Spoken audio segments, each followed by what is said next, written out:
Hare Krishna, Krishna Krishna, Hare Hare, Hare Rama, Rama Rama, Hare Hare.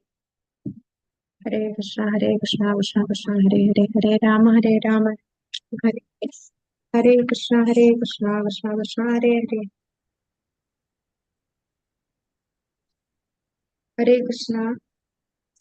Sri Sri Dada हरे Govind Krishna Level 3 ക്ലാസ്സിലേക്ക് എല്ലാവർക്കും कृष्णा സ്വാഗതം. माताजी हरे Krishna Hare Krishna mataji. Hare Krishna mataji. Hare Krishna. Hare Krishna. Mataji attendance link ഇട്ടോണേ മാതാജി. ആ ഇട്ടോളാം മാതാജി ഇട്ടോളാം കേട്ടോ. ഹരേ കൃഷ്ണ. ഓക്കെ മാതാജി. ഓം അജ്ഞാനതിമിരാന്തസ്യ ജ്ഞാനാഞ്ജനശലാഖയാ ചക്ഷുരുന്മീലിതം യേന തസ്മൈ ശ്രീഗുരുവേ നമഃ. ശ്രീചൈതന്യമനോഭീഷ്ടം സ്ഥാപിതം യേന ഭൂതലേ സ്വയം രൂപ കഥാ മഹ്യം ദദാതി സ്വപദാന്തികം. വന്ദേഹം ശ്രീഗുരും വൈഷ്ണവാംശ ശ്രീരൂപം സാഗ്രജാതം സഹഗണ രഘുനാഥാനിതം ത്വം സജീവം സാദ്വൈതം സവധൂതം പരിജനസഹിതം കൃഷ്ണ ചൈതന്യദേവം ശ്രീരാധാ കൃഷ്ണപാദാൻ സഹഗണ ലളിതാ ശ്രീവിശാഖാന്വിതാംശ. हे कृष्णा करुणा सिंधु दीनबंधो जगत्पदे गोपेश गोपिका कांदा राधा कांद नमोस्तुते. तप्त कांचन गौरांगी श्री राधे वृंदावनेश्वरी वृषभानुसुते देवी प्रणमामि हरिप्रिये. वाञ्छाकल्पतरुभ्यश्च कृपा सिन्धुभ्य एव च पतितानां पावनेभ्यो वैष्णवेभ्यो नमो नमः. नमो विष्णुपादाय कृष्णप्रेष्ठाय भूतले श्रीमदे भक्तिवेदान्त स्वामिनिधि नामिने. नमस्ते सरस्वते देवे गौरवाणी प्रचारिणे निर्विशेष शून्यवादि पाश्चात्य देशधारिणे. जय श्री कृष्ण चैतन्य प्रभु नित्यानंद श्री अद्वैत गदाधर श्रीवासादि गौर भक्त वृंद. हरे कृष्ण कृष्ण कृष्ण हरे हरे, हरे राम राम राम हरे हरे.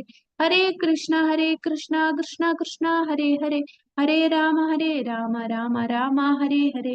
हरे कृष्ण कृष्ण कृष्ण हरे हरे, हरे राम राम राम हरे हरे. ഹരേ കൃഷ്ണ. ശ്രീ ശ്രീ ദാദാ ഗോവിന്ദ് ടെമ്പിൾ ഇസ്കോൺ മാംഗ്ലൂരിന്റെ ഉപദേശാമൃതം ക്ലാസ്സിലേക്ക് എല്ലാവർക്കും സ്വാഗതം. ഇന്ന് നമ്മള് 8ാമത്തെ ശ്ലോകം എത്തി. ഉപദേശാമൃതത്തില് മൊത്തം എത്ര ശ്ലോകങ്ങളാണുള്ളത്? 11. നമ്മളിപ്പോ 8 അല്ലേ? അപ്പൊ ഒരു 3 ശ്ലോകം കൂടെ ആകുമ്പോ ഉപദേശാമൃതം കഴിയും. അപ്പൊ ഈ ശ്ലോകം എന്താണ് പറയുന്നതെന്ന് നമുക്ക് നോക്കാം. ശ്രീ ശ്രീ രാധാ ഗോവിന്ദ് കി ജയ്. അപ്പൊ 1 തൊട്ട് 7 വരെ വൈദി സാധനാ ഭക്തിയാണ്. അപ്പൊ നമ്മൾ വൈദി സാധനാ ഭക്തി കഴിഞ്ഞു. ഇനി 8ാമത്തെ ശ്ലോകം രാഗാനുഗ സാധനാ ഭക്തിയെ കുറിച്ചാണ് പറയുന്നത്. അപ്പൊ ഇന്ന് നമ്മള് നോക്കുന്ന ശ്ലോകം രാഗാനുഗ സാധനാ ഭക്തിയാണ്. അപ്പൊ എന്താണ് വൈദി സാധന, എന്താണ് രാഗാനുഗ സാധനാ ഭക്തി എന്നൊക്കെ നമുക്ക് ഇന്നത്തെ ക്ലാസ്സിൽ മനസ്സിലാവും. പിന്നെ അടുത്ത ക്ലാസ് തൊട്ട് നമ്മൾ ഭാവഭക്തി പ്രേമഭക്തിയിലേക്ക് കയറുകയാണ്. അതാണ് 9 തൊട്ട് 11 വരെയുള്ള ശ്ലോകം. അപ്പൊ ഇവിടെ വിശുദ്ധ നാമസങ്കീർത്തനം, നഷ്ടമായ വികസന സേവനം, രാഗാനുഗ സാധനാഭക്തി. ഈ വാക്യത്തിൽ ശ്രീല രൂപ ഗോസ്വാമി എല്ലാ ഉപദേശങ്ങളുടെയും സാരാംശം നൽകുന്നു. അപ്പൊ ഈ 8ാമത്തെ ശ്ലോകത്തിലാണ് എല്ലാ ഉപദേശങ്ങളുടെയും കൺക്ലൂഷൻ അല്ലെങ്കിൽ അതിന്റെ സാരാംശം നൽകുന്നത് ഈ ഒരു ശ്ലോകത്തിലാണ്. നിരന്തര കൃഷ്ണസ്മരണ, നിരന്തരം കേൾക്കുകയും ജപിക്കുകയും ഭഗവാന്റെ വിനോദങ്ങൾ ഓർമ്മിപ്പിക്കുകയും ചെയ്തുകൊണ്ട് വ്യതിചലിക്കാതെ ഒരാളുടെ മനസ്സിനെ ഉറപ്പിക്കുക. ഇതാണ് ഈ ഉപദേശങ്ങളുടെയൊക്കെ സാരാംശം. നമുക്ക് ആദ്യത്തെ ഉപദേശം എന്തായിരുന്നു തന്നത്? ആദ്യം നമ്മളുടെ ഇന്ദ്രിയങ്ങളെ നിയന്ത്രിക്കുന്ന 6 കാര്യങ്ങളെ നിയന്ത്രിക്കുന്ന കാര്യങ്ങൾ പറഞ്ഞു അല്ലെ? വാച്ചോ വേഗം, മനസ്സക്രോധ വേഗം, ജിഹ്വ വേഗം, ഉദരോപസ്ഥ വേഗം, അങ്ങനെ 6 കാര്യങ്ങളെ നമ്മൾ നിയന്ത്രിക്കണമെന്ന് പറഞ്ഞു. പിന്നെ ഭക്തിയെ നശിപ്പിക്കുന്ന കാര്യങ്ങൾ ഏതൊക്കെയാണ്, അതിനെ നമ്മൾ അവോയ്ഡ് ചെയ്യണം. ഭക്തിയെ സഹായിക്കുന്ന കാര്യങ്ങൾ നമ്മൾ ചെയ്യണം. പിന്നെ ഭക്തന്മാരുമായിട്ട് എങ്ങനെയാണ് ബന്ധം സ്ഥാപിക്കേണ്ടതെന്ന് നമ്മൾ കണ്ടു. പിന്നീട് ഭക്തന്മാര് തന്നെ പല ലെവൽ ഭക്തരുണ്ട്. ആ ഭക്തരോട് നമ്മൾ എങ്ങനെയാണ് അവരോട് ഇടപഴകേണ്ടത് എന്ന് നമ്മൾ കണ്ടു. ഓരോ ഭക്തന്മാരും അവരുടെ ഭക്തിയുടെ ലെവൽ എങ്ങനെയാണെന്നൊക്കെ നമ്മൾ മനസ്സിലാക്കി. പിന്നീട് നമ്മള് നാമത്തെ കുറിച്ച് കേട്ടു അല്ലെ? നാമം ആം, ആ, എത്ര മധുരമുള്ളതാണ് നാമം. പക്ഷെ അത്രയും മധുരം ഉണ്ടായിട്ട് പോലും നമ്മൾ ആ നാമത്തിന് രുചിയില്ല. അതിനു മുമ്പത്തെ ശ്ലോകത്തിൽ നമ്മൾ വൈഷ്ണവ അപരാധത്തെ കുറിച്ച് കണ്ടു അല്ലെ? ഭക്തന്മാരെന്ന് പറഞ്ഞാൽ ആ ഭക്തന്മാരെ ജന്മം കൊണ്ടോ അവരുടെ ആ എന്താണ് അവരുടെ ബാഹ്യമായിട്ടുള്ള സൗന്ദര്യം കണ്ടോ, ബാഹ്യമായിട്ടുള്ള രീതിയിലല്ല ഭക്തനെ കാണേണ്ടത്. ആത്മീയ തലത്തിലാണ് നമ്മൾ ഭക്തരെ കാണേണ്ടത് എന്ന് നമ്മൾ 6-ാമത്തെ ശ്ലോകത്തിൽ കണ്ടു. 8-ാമത്തെ ശ്ലോകത്തിലാണ് നാമത്തിന്റെ നാമരുചിയെ കുറിച്ചാണ് കണ്ടത്. അവിദ്യയാകുന്ന പിത്തം പിടിച്ചതിനാൽ നമുക്ക് നാമത്തിന് ഇത്രയും രുചിയുണ്ടെന്ന് മനസ്സിലാകുന്നില്ല. എന്നാൽ അതിനുള്ള സൊല്യൂഷൻ എന്താണ്? നാമത്തിന് രുചി വരണമെങ്കിൽ നമ്മൾ എന്ത് ചെയ്യണമെന്നാണ് പറഞ്ഞത്? പുതിയതായിട്ട് ജോയിൻ ചെയ്തവരെ ആൻസർ പറയണേ. കഴിഞ്ഞ ശ്ലോകത്തില് നമ്മൾ കണ്ടു നാമത്തിന് നമുക്ക് രുചി വരുന്നില്ല. ആ നമ്മൾ പറഞ്ഞോളൂ. ശ്രദ്ധയോടെ നാമം ജപിച്ചുകൊണ്ടേയിരിക്കണം. ഹരിബോൾ. നമ്മൾ ആ നാമത്തിന് രുചി ഇല്ലെങ്കിലും നമ്മൾ നാമം ജപിക്കുക. അങ്ങനെ ശ്രദ്ധയോടെ നാമം ജപിക്കുക. ആ വാക്കാണ് പ്രാധാന്യം. ശ്രദ്ധയോടെ നാമം ജപിക്കുക. ശ്രദ്ധയോടെ നാമം ജപിക്കുക എന്ന് പറഞ്ഞാൽ നമ്മൾ വേറെ കാര്യങ്ങൾ ചെയ്തുകൊണ്ട് എങ്ങനെങ്കിലും 16 മാല തീർക്കണം എന്നുള്ള എണ്ണം തീർക്കാൻ വേണ്ടി നാമം ജപിക്കുകയല്ല. ഓരോ വാക്കും നമ്മൾ കേട്ടുകൊണ്ട് നാമം ജപിക്കുക. അങ്ങനെ ശ്രദ്ധയോടെ ചെയ്യുമ്പോഴേ നമ്മുടെ ഉള്ളിലെ മാലിന്യങ്ങൾ ഇല്ലാതാവുകയുള്ളൂ. അങ്ങനെ ശ്രദ്ധയോടെ നാമം ജപിച്ച് നമുക്ക് നമ്മളുടെ അവിദ്യയാകുന്ന പിത്തത്തെ ഇല്ലാതാക്കാൻ സാധിക്കും. പിന്നീട് ഒരു സാമ്യം പറഞ്ഞിരുന്നു. എന്തുമായിട്ടാണിത്? പിത്തം അല്ലെ, മഞ്ഞപ്പിത്തം ബാധിച്ച ഒരുവന് നാവിന് രുചി, കൽക്കണ്ട മിഠായി കഴിച്ചാലും നാവിന് രുചി കിട്ടുകയില്ല. എന്നാൽ അതേ പഞ്ചസാര പാനീയം സേവിച്ചുകൊണ്ടേ ഇരുന്നാൽ അവന് പിന്നീട് അതിന് രുചി വരും. അതുപോലെ ഈ നാമത്തിന് നല്ല രുചിയുണ്ട്, നമുക്ക് ആ രുചി കിട്ടുന്നില്ല അവിദ്യയാകുന്ന പിത്തം പിടിച്ചതിനാൽ. എന്നാൽ ഈ നാമം തന്നെ നമ്മൾ നിരന്തരം ശ്രദ്ധയോടെ നാമം ജപിച്ചാൽ തീർച്ചയായിട്ടും നമ്മളുടെ ഈ അവിദ്യയാകുന്ന അവസ്ഥ മാറി നാമരുചി നമുക്ക് കിട്ടും എന്ന് കണ്ടു. അപ്പൊ ഇതൊക്കെയാണ് നമുക്ക് തന്ന ഉപദേശങ്ങൾ. അപ്പൊ ഈ ഉപദേശത്തിന്റെ സാരാംശം, ഇതൊക്കെ ചെയ്യണം, ഈ ചെയ്യേണ്ടാത്ത കാര്യങ്ങൾ, ചെയ്യേണ്ട കാര്യങ്ങൾ, ഇതെല്ലാം പറഞ്ഞു തന്ന എന്തിനാണ്? ഇതിന്റെയൊക്കെ കൺക്ലൂഷൻ എന്താണ്? ഭഗവാനെ സ്മരിക്കുക, നിരന്തരം കൃഷ്ണസ്മരണ, ഭഗവാനെ സ്മരിക്കുക. അതിനു വേണ്ടിയാണ് നമ്മൾ ഇതൊക്കെ ചെയ്യുന്നത്. നമ്മൾ 4 യമനിയമങ്ങൾ പാലിക്കണം എന്ന് പറയുന്നത് ആ യമനിയമങ്ങൾ പാലിച്ചില്ല എന്നുണ്ടെങ്കിൽ നമുക്ക് ഭഗവാനെ സ്മരിക്കാൻ കഴിയില്ല. അതുകൊണ്ടാണ് നമ്മൾ അത് ഡൂസ് ആൻഡ് ഡോൺസ്, നമ്മൾ ചെയ്യേണ്ടത് ചെയ്യാൻ പാടില്ലാത്ത കാര്യങ്ങളൊക്കെ പറഞ്ഞു തന്നത്. അപ്പൊ അങ്ങനെയൊക്കെ ചെയ്താലേ നമുക്ക് നിരന്തരം ഭഗവാനെ സ്മരിക്കാൻ സാധിക്കും. നിരന്തരം ഭഗവാനെ കുറിച്ച് കേൾക്കാനും ഭഗവാന്റെ നാമം ജപിക്കാനും ഭഗവാന്റെ വിനോദങ്ങൾ ഓർക്കുകയും ഇതിലും എല്ലാം നമ്മളുടെ മനസ്സിനെ ഉറപ്പിക്കാൻ സാധിക്കും. ഇപ്പൊ നമ്മളുടെ മനസ്സ് എങ്ങനെയാണ്? തോന്നിയെടുത്തു പോകും. എന്ത് വസ്തു കണ്ടാലും അതിലുള്ള ഇന്ദ്രിയ സംതൃപ്തി കാംക്ഷിച്ചാണ് നമ്മുടെ മനസ്സ് യാത്ര ചെയ്യുന്നത്. എന്നാൽ നമ്മൾ ഈ ഉപദേശങ്ങളൊക്കെ പാലിക്കുകയാണെന്നുണ്ടെങ്കിൽ നിരന്തരം ഭഗവാനുമായിട്ട് കണക്ട് ചെയ്തായിരിക്കും എല്ലാ കാര്യങ്ങളും നമ്മൾ ചിന്തിക്കാൻ സാധിക്കും. നമുക്ക് ഭഗവാന്റെ ലീലകൾ ഓർക്കാൻ സാധിക്കും. നമുക്ക് ഭഗവാനെ കുറിച്ച് കേൾക്കാനുള്ള താല്പര്യം ഉദിക്കും. നമ്മൾ വിചാരിക്കും, ഓ അത് പിന്നെ കേൾക്കാം, നാളെ യൂട്യൂബിൽ പിന്നെ വരുമല്ലോ, അപ്പൊ ഞാൻ കേട്ടാ പോരെ. നമുക്കത് പിന്നീടത്തേക്ക് മനസ്സങ്ങനെ ഓരോ റീസൺസ് പറഞ്ഞ് നമ്മളെ ഇതിൽ നിന്ന് മാറ്റി നിർത്തും. പക്ഷെ ഇങ്ങനെ മാറ്റി നിർത്താതെ നിരന്തരം നമുക്ക് ഭഗവാനിലുള്ള ആ താല്പര്യം വർദ്ധിച്ച് ഭഗവാനെ കുറിച്ച് സ്മരിക്കാനുള്ള അവസരം തരുന്നതാണ് ഈ ഉപദേശങ്ങൾ. അപ്പൊ ഈ ഉപദേശങ്ങളുടെ എല്ലാ സാരാംശം നിരന്തര കൃഷ്ണസ്മരണ, നിരന്തരം ഭഗവാനെ കുറിച്ച് കേൾക്കുകയും ജപിക്കുകയും ഭഗവാന്റെ വിനോദങ്ങൾ ഓർക്കുകയും ചെയ്തുകൊണ്ട് വ്യതിചലിക്കാതെ മനസ്സിനെ ഉറപ്പിക്കുക. അപ്പൊ ആ ശ്ലോകം നമുക്ക് നോക്കാം. തന്നാമരൂപചരിതാദിസുകീർത്തനാനു സ്മൃത്യോ ക്രമേണ രസനാ മനസി നിയോജ്യ തിഷ്ടൻ വ്രജേത തനുരാഗി ജനാനുഗാമി കാലം നയത്വഖിലമിതി ഉപദേശസാരം. തന്നാമരൂപചരിതാദിസുകീർത്തനാനു സ്മൃത്യോ ക്രമേണ രസനാ മനസി നിയോജ്യ തിഷ്ടൻ വ്രജേത തനുരാഗി ജനാനുഗാമി കാലം നിയതഖിലമിതി ഉപദേശസാരം. ഹരേ കൃഷ്ണ. ആർക്കെങ്കിലും ചൊല്ലാമോ? പുതിയ ബാച്ചിലുള്ള മാതാജിമാർക്കും പപ്പച്ചിമാർക്കും അറ്റൻഡൻസ് ലിങ്ക് ഗ്രൂപ്പിൽ ഇട്ടിട്ടുണ്ട്, ചാറ്റ് ബോക്സിൽ ഇട്ടിട്ടുണ്ട്. ഹരേ കൃഷ്ണ മാതാജി. ചൊല്ലിക്കൊള്ളു. തന്നാമരൂപചരിതാദിസു കീർത്തനാനു സ്മൃത്യോ ക്രമേണ രസനാ മനസി നിയോജ്യ തിഷ്ടൻ വ്രജേതത് അനുരാഗി ജനാനുഗാമി കാലം നയിത് അഖിലമിതി ഉപദേശസാരം. ഹരേ ഹരേ കൃഷ്ണ. ഓക്കെ. അപ്പൊ നമുക്ക് നോക്കാം എന്താണ് ഇവിടെ പറയുന്നത്. എല്ലാ ഉപദേശങ്ങളുടെയും സാരാംശം ഒരു വ്യക്തിയുടെ മുഴുവൻ സമയം, അതായത് 24 മണിക്കൂറും ഭഗവാന്റെ ദിവ്യനാമം, അതീന്ദ്രിയ രൂപങ്ങൾ, ഗുണങ്ങൾ, നിത്യവിനോദങ്ങൾ എന്നിവ മനോഹരമായി ജപിച്ചും സ്മരിച്ചും അങ്ങനെ ക്രമേണ നാവിനെയും മനസ്സിനെയും വ്യാപൃതമാക്കുക എന്നതാണ്. അപ്പൊ നിരന്തരം കൃഷ്ണസ്മരണ, നിരന്തരം എന്ന് പറഞ്ഞാൽ എപ്പോഴൊക്കെയാണ്? 24 മണിക്കൂറും ഉറങ്ങുമ്പോൾ പോലും നമുക്ക് ഭഗവാന്റെ സ്മരണ ഉണ്ടാവണം. അതാണ് ഈ ഉപദേശത്തിന്റെ സാരാംശം. നമ്മൾ ഈ പറഞ്ഞ റൂൾസ് ആൻഡ് റെഗുലേഷൻ അനുസരിച്ച് ചെയ്യേണ്ടതും ചെയ്യേണ്ടാത്തതും എല്ലാം മനസ്സിലാക്കി നമ്മൾ പ്രവർത്തിക്കുമ്പോൾ നമ്മൾ ആ ഉറക്കത്തിൽ പോലും ഭഗവാന്റെ സ്മരണ നമുക്കുണ്ടാവും. അങ്ങനെ 24 മണിക്കൂറും ഭഗവാന്റെ നാമം, അതീന്ദ്രിയ രൂപങ്ങൾ, ഗുണങ്ങൾ, നിത്യവിനോദങ്ങൾ എന്നിവ മനോഹരമായി ജപിച്ചും സ്മരിച്ചും അങ്ങനെ ക്രമേണ നാവിനെയും മനസ്സിനെയും വ്യാപൃതമാക്കുക. നമ്മുടെ നാവ് എന്തിനൊക്കെയാണ് ഉപയോഗിക്കാറുള്ളത്? നാവിന് 2 ഉപയോഗങ്ങളാണുള്ളത്. നാവ് വെച്ച് നമ്മൾ എന്താ ചെയ്യുക? നാമം ജപിക്കുക. അല്ല, സാധാരണ നമ്മൾ നാവ് വെച്ച് എന്തൊക്കെ പറയും, എന്തൊക്കെ ചെയ്യും?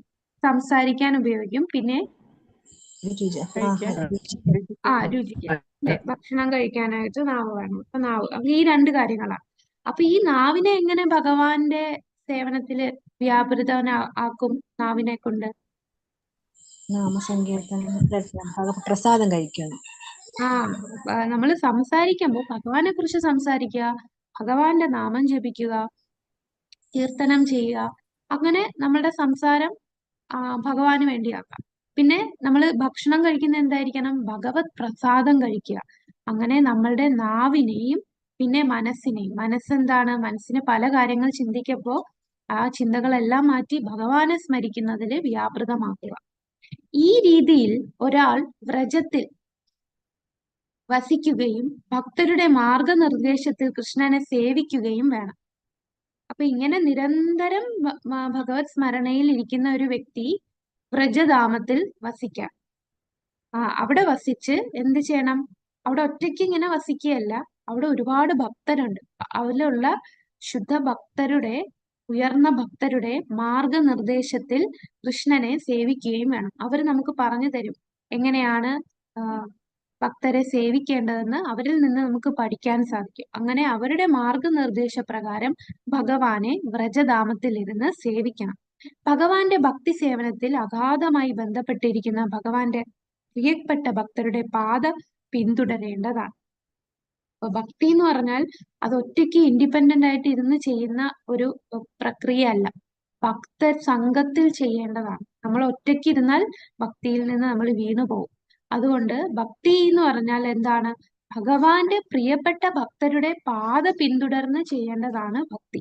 അപ്പൊ ഭഗവാന്റെ ഭക്തി സേവനത്തിൽ അഗാധമായി ബന്ധപ്പെട്ടിരിക്കുന്ന ഭഗവാന്റെ പ്രിയപ്പെട്ട ഭക്തരുടെ പാത പിന്തുടരേണ്ടതാണ്. ഇതാണ് ഈ ശ്ലോകത്തിൽ പറയുന്നത്. അപ്പൊ ഈ ശ്ലോകത്തിൽ പറയുന്ന 2 കാര്യങ്ങളാണ്.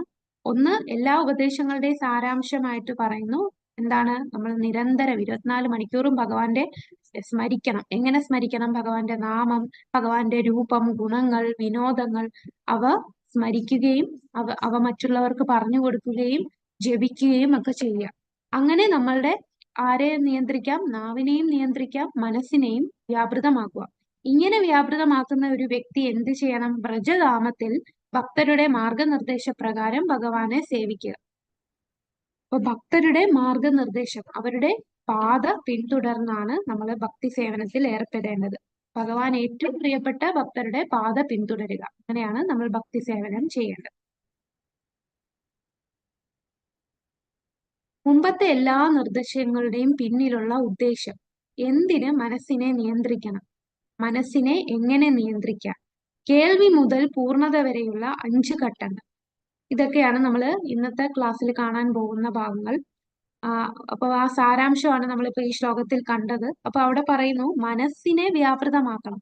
അപ്പൊ മനസ്സിനെ എന്തിനാണ് നിയന്ത്രിക്കേണ്ടത്, മനസ്സിനെ എങ്ങനെ നിയന്ത്രിക്കാം, പിന്നെ നമ്മൾ കേൾവി, ശ്രവണം മുതൽ പൂർണ്ണത എത്തുന്ന പ്രേമഭക്തി, ശ്രവണത്തിൽ തുടങ്ങി പ്രേമഭക്തിയിൽ എത്തുന്ന വരെയുള്ള 5 ഘട്ടങ്ങൾ, രാഗമാർഗങ്ങൾ ഇവിടെ പറയും. അപ്പൊ മനസ്സിനെ കുറിച്ച് അർജുനൻ ഒരു ശ്ലോകം പറയുന്നുണ്ട് ഭഗവത്ഗീതയില്.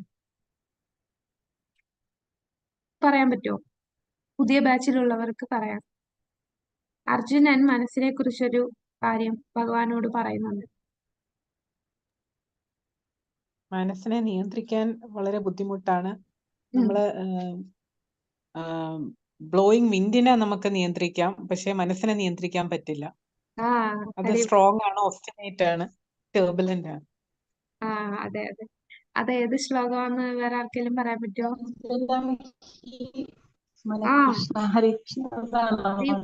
അത് തന്നെ, അത് ചഞ്ചലം ഹി മന കൃഷ്ണ പ്രമാദി ബലവദ്രിതം അസ്യാഹം നിഗ്രഹം മന്നെ വായുരിവാസി ദുഷ്കൃതം. അപ്പം ഇപ്പം മാതാജി അംബിക മാതാജിയാണ് അല്ലേ പറഞ്ഞത്. മാതാജി പറഞ്ഞ പോലെ മനസ്സിനെ നിയന്ത്രിക്കുക വളരെ പ്രയാസമാണ് കൃഷ്ണ. അത് കാറ്റിനെ നിയന്ത്രിക്കാം, അതിലും ബുദ്ധിമുട്ടാണ് മനസ്സിനെ നിയന്ത്രിക്കുക എന്ന് പറയുന്നത് എന്ന് നമ്മുടെ അർജുനൻ തന്നെ പറഞ്ഞു. അപ്പോ എന്താണ് അപ്പൊ ഭഗവാൻ പറഞ്ഞത്? ശരിയാണ്. അതാണ് ശരിയാണ് അർജുന, നീ പറഞ്ഞ ശരിയാണ്. മനസ്സിനെ നിയന്ത്രിക്കുക വളരെ പ്രയാസമാണ്. എന്നാൽ 2 കാര്യങ്ങൾ, അഭ്യാസേനതു കൗന്ദേയ വൈരാഗ്യ, അല്ലെ? അപ്പൊ ഈ 2 കാര്യങ്ങൾ നമ്മൾ ചെയ്യണം. അഭ്യാസം, നമ്മൾ പ്രാക്ടീസ് ചെയ്യണം. പിന്നെ നമ്മൾ പ്രാക്ടീസ് ചെയ്തിട്ട് നമ്മൾ നിയമങ്ങൾ പാലിക്കണം. അങ്ങനെ ചെയ്താൽ തീർച്ചയായിട്ടും മനസ്സിനെ പരിശീലിപ്പിക്കാൻ പറ്റും. അപ്പൊ നമ്മൾ എങ്ങനെ പ്രാക്ടീസ് ചെയ്യണം? മനസ്സിനെ നിയന്ത്രിക്കാൻ നമ്മളുടെ മനസ്സിൽ എപ്പോഴും നാമം ജപിക്കുക. ഭഗവത് നാമം ജപിച്ചുകൊണ്ട് നമ്മളുടെ മനസ്സിലുള്ള എല്ലാ ആഗ്രഹങ്ങളെയും, അനാവശ്യമായിട്ടുള്ള ഭൗതിക ആഗ്രഹങ്ങളെയെല്ലാം നമുക്ക് നശിപ്പിക്കാൻ സാധിക്കും. അങ്ങനെ പരിശീലിപ്പിക്കുക. ആ പരിശീലനമാണ് നമുക്ക് അഭ്യാസ, വൈരാഗ്യ, ഈ 2 കാര്യങ്ങളാണ് നമ്മൾ ചെയ്യുന്ന. 16 മാല ജപിക്കുക, 4 യമനിയമങ്ങൾ പാലിക്കുക. അതാണ് ഈ അഭ്യാസം എന്ന് പറഞ്ഞ പ്രാക്ടീസ്. നമ്മള് ഭഗവാന്റെ നാമം ജപിക്കുക, ഭഗവാനെ കുറിച്ച് കേൾക്കുക, ഭഗവാനെ സ്മരിക്കുക, നമ്മൾ മറ്റുള്ളവർക്ക് ഭഗവാനെ കുറിച്ച് പറഞ്ഞു കൊടുക്കുക. അങ്ങനെ നിരന്തരം നമ്മൾ പ്രാക്ടീസ് ചെയ്ത് മറ്റുള്ള ചിന്തകൾ വരുമ്പോൾ നമ്മൾ ഭഗവത് കാര്യങ്ങളിലേക്ക് അതിനെ ഡൈവേർട്ട് ചെയ്ത് കൊണ്ടുവരണം. അങ്ങനെ നമ്മൾ നിരന്തരം പരിശീലിച്ചുകൊണ്ടിരിക്കുക. വൈരാഗ്യ, നമ്മൾ 4 യമനിയമങ്ങൾ പാലിക്കണം. ആ 4 യമനിയമങ്ങൾ നമ്മളുടെ കയ്യിൽ നിന്ന് പോയി കഴിഞ്ഞാൽ നമുക്ക് മനസ്സിനെ നിയന്ത്രിക്കാൻ ബുദ്ധിമുട്ടാണ്. അപ്പൊ അങ്ങനെ ചെയ്താലേ മനസ്സിനെ നിയന്ത്രിക്കാൻ പറ്റും. അപ്പം മനസ്സ് നമ്മളുടെ സുഹൃത്താണോ അതോ ശത്രുവാണോ?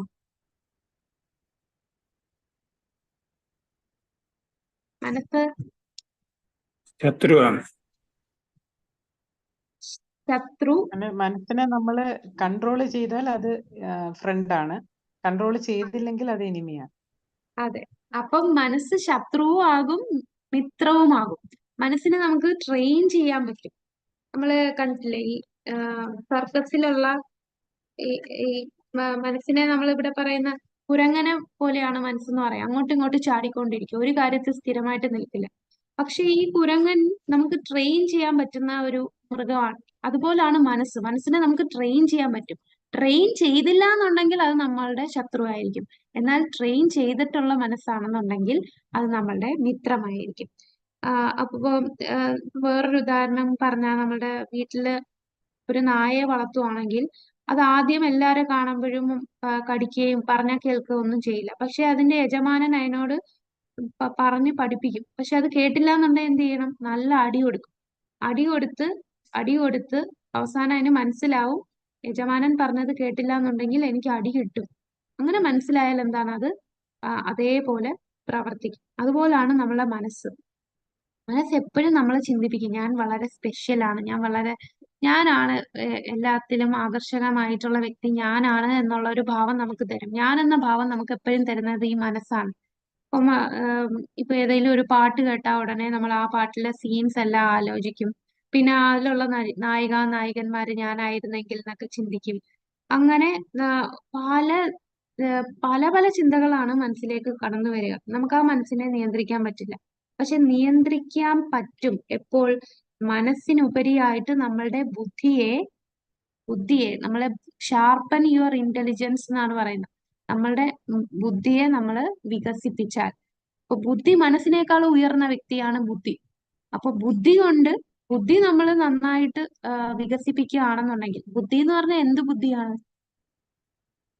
ഭൗതികമായിട്ടുള്ള എഡ്യൂക്കേഷൻ, ഒരുപാട് ഹൈലി എഡ്യൂക്കേറ്റഡ് ആയിട്ടുള്ളവരെയൊക്കെ കാണുമ്പോൾ നമ്മൾ പറയും, വലിയ ബുദ്ധിമാനാണ്, സയന്റിസ്റ്റ് ആണ് എന്നൊക്കെ ചിന്തിക്കും. പക്ഷെ ആ ബുദ്ധിയല്ല, വിവേകബുദ്ധി എന്ന് പറഞ്ഞാൽ വേണ്ടതെന്ത് വേണ്ടാത്തതെന്ത് എന്ന് വേർതിരിച്ചറിയാനുള്ള ബുദ്ധി. What to accept, what not to accept. അപ്പം നമ്മൾ റിജക്ട് ചെയ്യേണ്ടത് എന്താണ്, അക്സെപ്റ്റ് ചെയ്യേണ്ടത് എന്താണ് എന്ന് വ്യക്തമായിട്ട് മനസ്സിലാവണം. ആ ബുദ്ധിയുള്ളത് ആർക്കേ കാണത്തുള്ളൂ? ആ ബുദ്ധി ശാസ്ത്രങ്ങൾ പഠിക്കുന്നവർക്കേ ആ ബുദ്ധി മനസ്സിലാവും. കാരണം ശാസ്ത്രത്തിൽ വരുന്ന ജ്ഞാനം എന്ന് പറഞ്ഞാൽ ഒരു അപാകതയും ഇല്ലാത്ത ജ്ഞാനമാണ്. ഡിഫക്റ്റീവ് അല്ലാത്ത ജ്ഞാനമാണ് ശാസ്ത്രത്തിലുള്ള ജ്ഞാനം. അത് അങ്ങ് ഈ ലോകത്തിനപ്പുറമുള്ള ലോകത്തിൽ നിന്ന് വന്നതാണ് ശാസ്ത്രജ്ഞാനം. പക്ഷെ നമ്മൾ മനുഷ്യർക്ക് 4 ന്യൂനതകൾ ഉള്ള വ്യക്തികളാണ്. ഈ 4 ന്യൂനതകൾ ഏതൊക്കെയാന്ന് പറയാമോ? നമ്മളുടെ മനുഷ്യരുടെ ഈ ഭൗതിക ലോകത്തുള്ളവരുടെ 4 ന്യൂനതകൾ. ഹരേ കൃഷ്ണ. നമ്മളുടെ ന്യൂനതകൾ ഏതൊക്കെയാണ്? നമുക്ക് എല്ലാവർക്കും തെറ്റുപറ്റുക എന്ന് പറഞ്ഞാൽ അത് മനുഷ്യ സഹജമാണ്. പിന്നെ നമ്മളുടെ ഇന്ദ്രിയങ്ങളൊന്നും പെർഫെക്റ്റ് അല്ല, അല്ലെ? നമ്മളുടെ കണ്ണിന്റെ കാഴ്ച ഒരു പരിധിവരെ നമുക്ക് കണ്ണിന് കാഴ്ച കിട്ടൂ. രാത്രിയായാൽ നമുക്ക് കാണാൻ പറ്റില്ല. നമുക്ക് ചെവിയിൽ കേൾക്കുന്നത് ചില ഫ്രീക്വൻസി മാത്രമേ നമുക്ക് കേൾക്കൂ, എല്ലാ ഫ്രീക്വൻസിയും കേൾക്കില്ല. നാവ് തന്നെ നമുക്ക് എല്ലാ രുചിയും പെട്ടെന്ന് മനസ്സിലാവില്ല. പിന്നെ നമുക്ക് സ്മെല്ല് വരുന്നത് കുറച്ച് ദൂരം കഴിഞ്ഞാൽ നമുക്ക് ആ മണം പിടിക്കാൻ പറ്റില്ല. പക്ഷെ മൃഗങ്ങൾക്കൊക്കെ ഇപ്പം നായകൾക്കൊക്കെ നല്ല സ്മെല്ല് പിടിക്കാൻ നല്ല ശക്തിയുണ്ട് മനുഷ്യനേക്കാൾ. അപ്പൊ മനുഷ്യർക്ക് ഒരുപാട് ന്യൂനതകളുള്ളു. പിന്നെന്താണ്, നമുക്ക് എല്ലാം ചതിക്കാനുള്ള പ്രവണതയുണ്ട്. പിന്നെ നമ്മൾ പെട്ടെന്ന് ഇല്യൂഷൻഡാവും, നമുക്ക് ശരി തെറ്റ് മനസ്സിലാവാത്ത ഒരവസ്ഥയിലേക്ക് വരും. അങ്ങനെയുള്ള ഡിഫക്റ്റീവ് ആയിട്ടുള്ള ആൾക്കാരാണ് നമ്മൾ. നമ്മൾ ഉണ്ടാക്കുന്ന വസ്തുക്കളും അതുപോലെ ന്യൂനതകൾ ഉള്ളതായിരിക്കും. പക്ഷെ ശാസ്ത്രത്തിലുള്ള ജ്ഞാനങ്ങൾ, ആ ജ്ഞാനം ഈ ന്യൂനതകളൊന്നുമില്ലാത്ത പെർഫെക്റ്റ് ആയിട്ടുള്ള ജ്ഞാനമാണ് നമുക്ക് ഗോലോകധാമിന്ന് ഭഗവാൻ തന്നെ തരുന്നതാണ് ഈ ജ്ഞാനം, അല്ലെ? ഭഗവാൻ തന്നെ വ്യാസദേവനായി വന്ന് നമുക്ക് ശാസ്ത്രങ്ങളെല്ലാം തന്നു. ആ ശാസ്ത്രങ്ങൾ വായിക്കുമ്പോൾ നമുക്ക് മനസ്സിലാവും എന്ത് ചെയ്യണം, എന്ത് ചെയ്യരുത്. അപ്പൊ ചെയ്യേണ്ടതും ചെയ്യേണ്ടാത്തതും മനസ്സിലാക്കി അത് വായിച്ച് മനസ്സിലാക്കുമ്പോൾ നമ്മളുടെ ബുദ്ധി വികസിക്കും. ബുദ്ധി വികസിച്ചു കഴിഞ്ഞാൽ ആ ബുദ്ധി കൊണ്ട് മനസ്സിനെ നിയന്ത്രിക്കാൻ സാധിക്കും. അങ്ങനെ മനസ്സ് നിയന്ത്രിക്കപ്പെട്ടാൽ മനസ്സ് നമ്മളുടെ മിത്രമാണ്. അല്ലാന്നുണ്ടെങ്കിൽ എന്താ? മനസ്സ് നമ്മളുടെ ശത്രുവാണ്. സുഹൃത്തല്ലെങ്കിൽ ശത്രു. വൈരുദ്ധ്യ ചിത്രങ്ങൾ, മരണസമയം, കൃഷ്ണനെ കുറിച്ച് ചിന്തിക്കാൻ മനസ്സിനെ പരിശീലിപ്പിക്കുക. അപ്പോൾ ഇവിടെ ഇപ്പം പറഞ്ഞ പോലെ ഉള്ള ശ്ലോകമാണ്. മനസ്സിനെ കൺട്രോൾ ചെയ്താൽ അത് സുഹൃത്താണ്, കൺട്രോൾ ചെയ്തില്ല എന്നുണ്ടെങ്കിൽ അത് ശത്രുവാണ്. ആ ശ്ലോകമാണ് 6ാമത്തെ അധ്യായത്തിലെ 6ാമത്തെ ശ്ലോകം ഭഗവത്ഗീതയില്. ബന്ധുരാത്മാത്മനസ്തസ്യ യേനാത്മൈവാത്മനാജിത അനാത്മാനസ്തു ശത്രുത്വേ വർത്തേതാത്മൈവ ശത്രുവത്. മനസ്സിനെ കീഴടക്കിയ ഒരു വ്യക്തിക്ക് മനസ്സാണ് ഏറ്റവും നല്ല സുഹൃത്തുക്കൾ. പക്ഷേ അതിൽ പരാജയപ്പെട്ട ഒരാൾക്ക് അവന്റെ മനസ്സ് തന്നെ ഏറ്റവും വലിയ ശത്രുവായിരിക്കും. എന്തുകൊണ്ട് മനസ്സിനെ പരിശീലിപ്പിക്കേണ്ടത്? ശുകദേവ ഗോസ്വാമി മറുപടി പറയും, എന്റെ പ്രിയ രാജാവേ. ആരാണ് ഈ രാജാവ്? ശുകദേവ ഗോസ്വാമി ആരടുത്താണ് സംസാരിക്കുന്നത്? ശ്രീമദ് ഭാഗവതം പരീക്ഷിത് രാജാവ്. പരിശുദ്ധ മഹാരാജാവിനോട് പറയാണ്, എന്റെ പ്രിയ രാജാവേ, നിങ്ങൾ ശരിയായി സംസാരിച്ചു. എന്നിരുന്നാലും മൃഗങ്ങളെ പിടികൂടിയ ശേഷം ഒരു തന്ത്രശാലിയായ വേട്ടക്കാരൻ അവയിൽ വിശ്വസിക്കുന്നില്ല, കാരണം അവ ഓടിപ്പോകാം. അതുപോലെ ആത്മീയ ജീവിതത്തിൽ പുരോഗമിച്ചവർ മനസ്സിൽ വിശ്വാസം അർപ്പിക്കുന്നില്ല. വാസ്തവത്തിൽ അവർ എപ്പോഴും ജാഗരൂകരായിരിക്കുകയും മനസ്സിന്റെ പ്രവർത്തനം നിരീക്ഷിക്കുകയും ചെയ്യുന്നു. അപ്പൊ ഒരു വേട്ടക്കാരൻ ഒരു മൃഗം ഈ മൃഗം എന്താ ഇതിനെ ഞാൻ കൊന്നു, അത് ചത്ത് കിടക്കുകയാണ്, ഇനി അത് എണ്ണീറ്റ് പോവില്ല എന്ന് പറഞ്ഞ് നമ്മളൊരു തുറന്ന പാത്രത്തിലാണ് അതിനെ കൊണ്ടുപോകുന്നത്, അല്ലെങ്കിൽ തുറന്ന ഏതേലും വസ്തുവിൽ ഇട്ട് കൊണ്ടുപോവുകയാണെന്നുണ്ടെങ്കിൽ എന്താ സംഭവിക്കുക? ചിലപ്പോൾ അതിന് പാതി ജീവൻ ഉണ്ടായിരിക്കും. അത് ചാടിപ്പോകാൻ രക്ഷപ്പെടാനുള്ള ചാൻസ് ഉണ്ട്. അതുകൊണ്ട് വേട്ടക്കാരൻ വേട്ടക്കാരൻ അങ്ങനെ വിശ്വസിക്കുന്നില്ല. അത് പൂർണ്ണമായി മരിച്ചിട്ടില്ലെങ്കിലോ എന്ന് കരുതി അതിനെ മൂടിക്കൊണ്ടായിരിക്കും പോവുക. അതേപോലാണ് ആത്മീയ ജീവിതത്തിൽ പുരോഗമിച്ച വ്യക്തികൾ ഒരിക്കലും മനസ്സിൽ വിശ്വാസം അർപ്പിക്കില്ല. ഏത് നിമിഷം വേണമെങ്കിലും മനസ്സ് ചാടിപ്പോകും.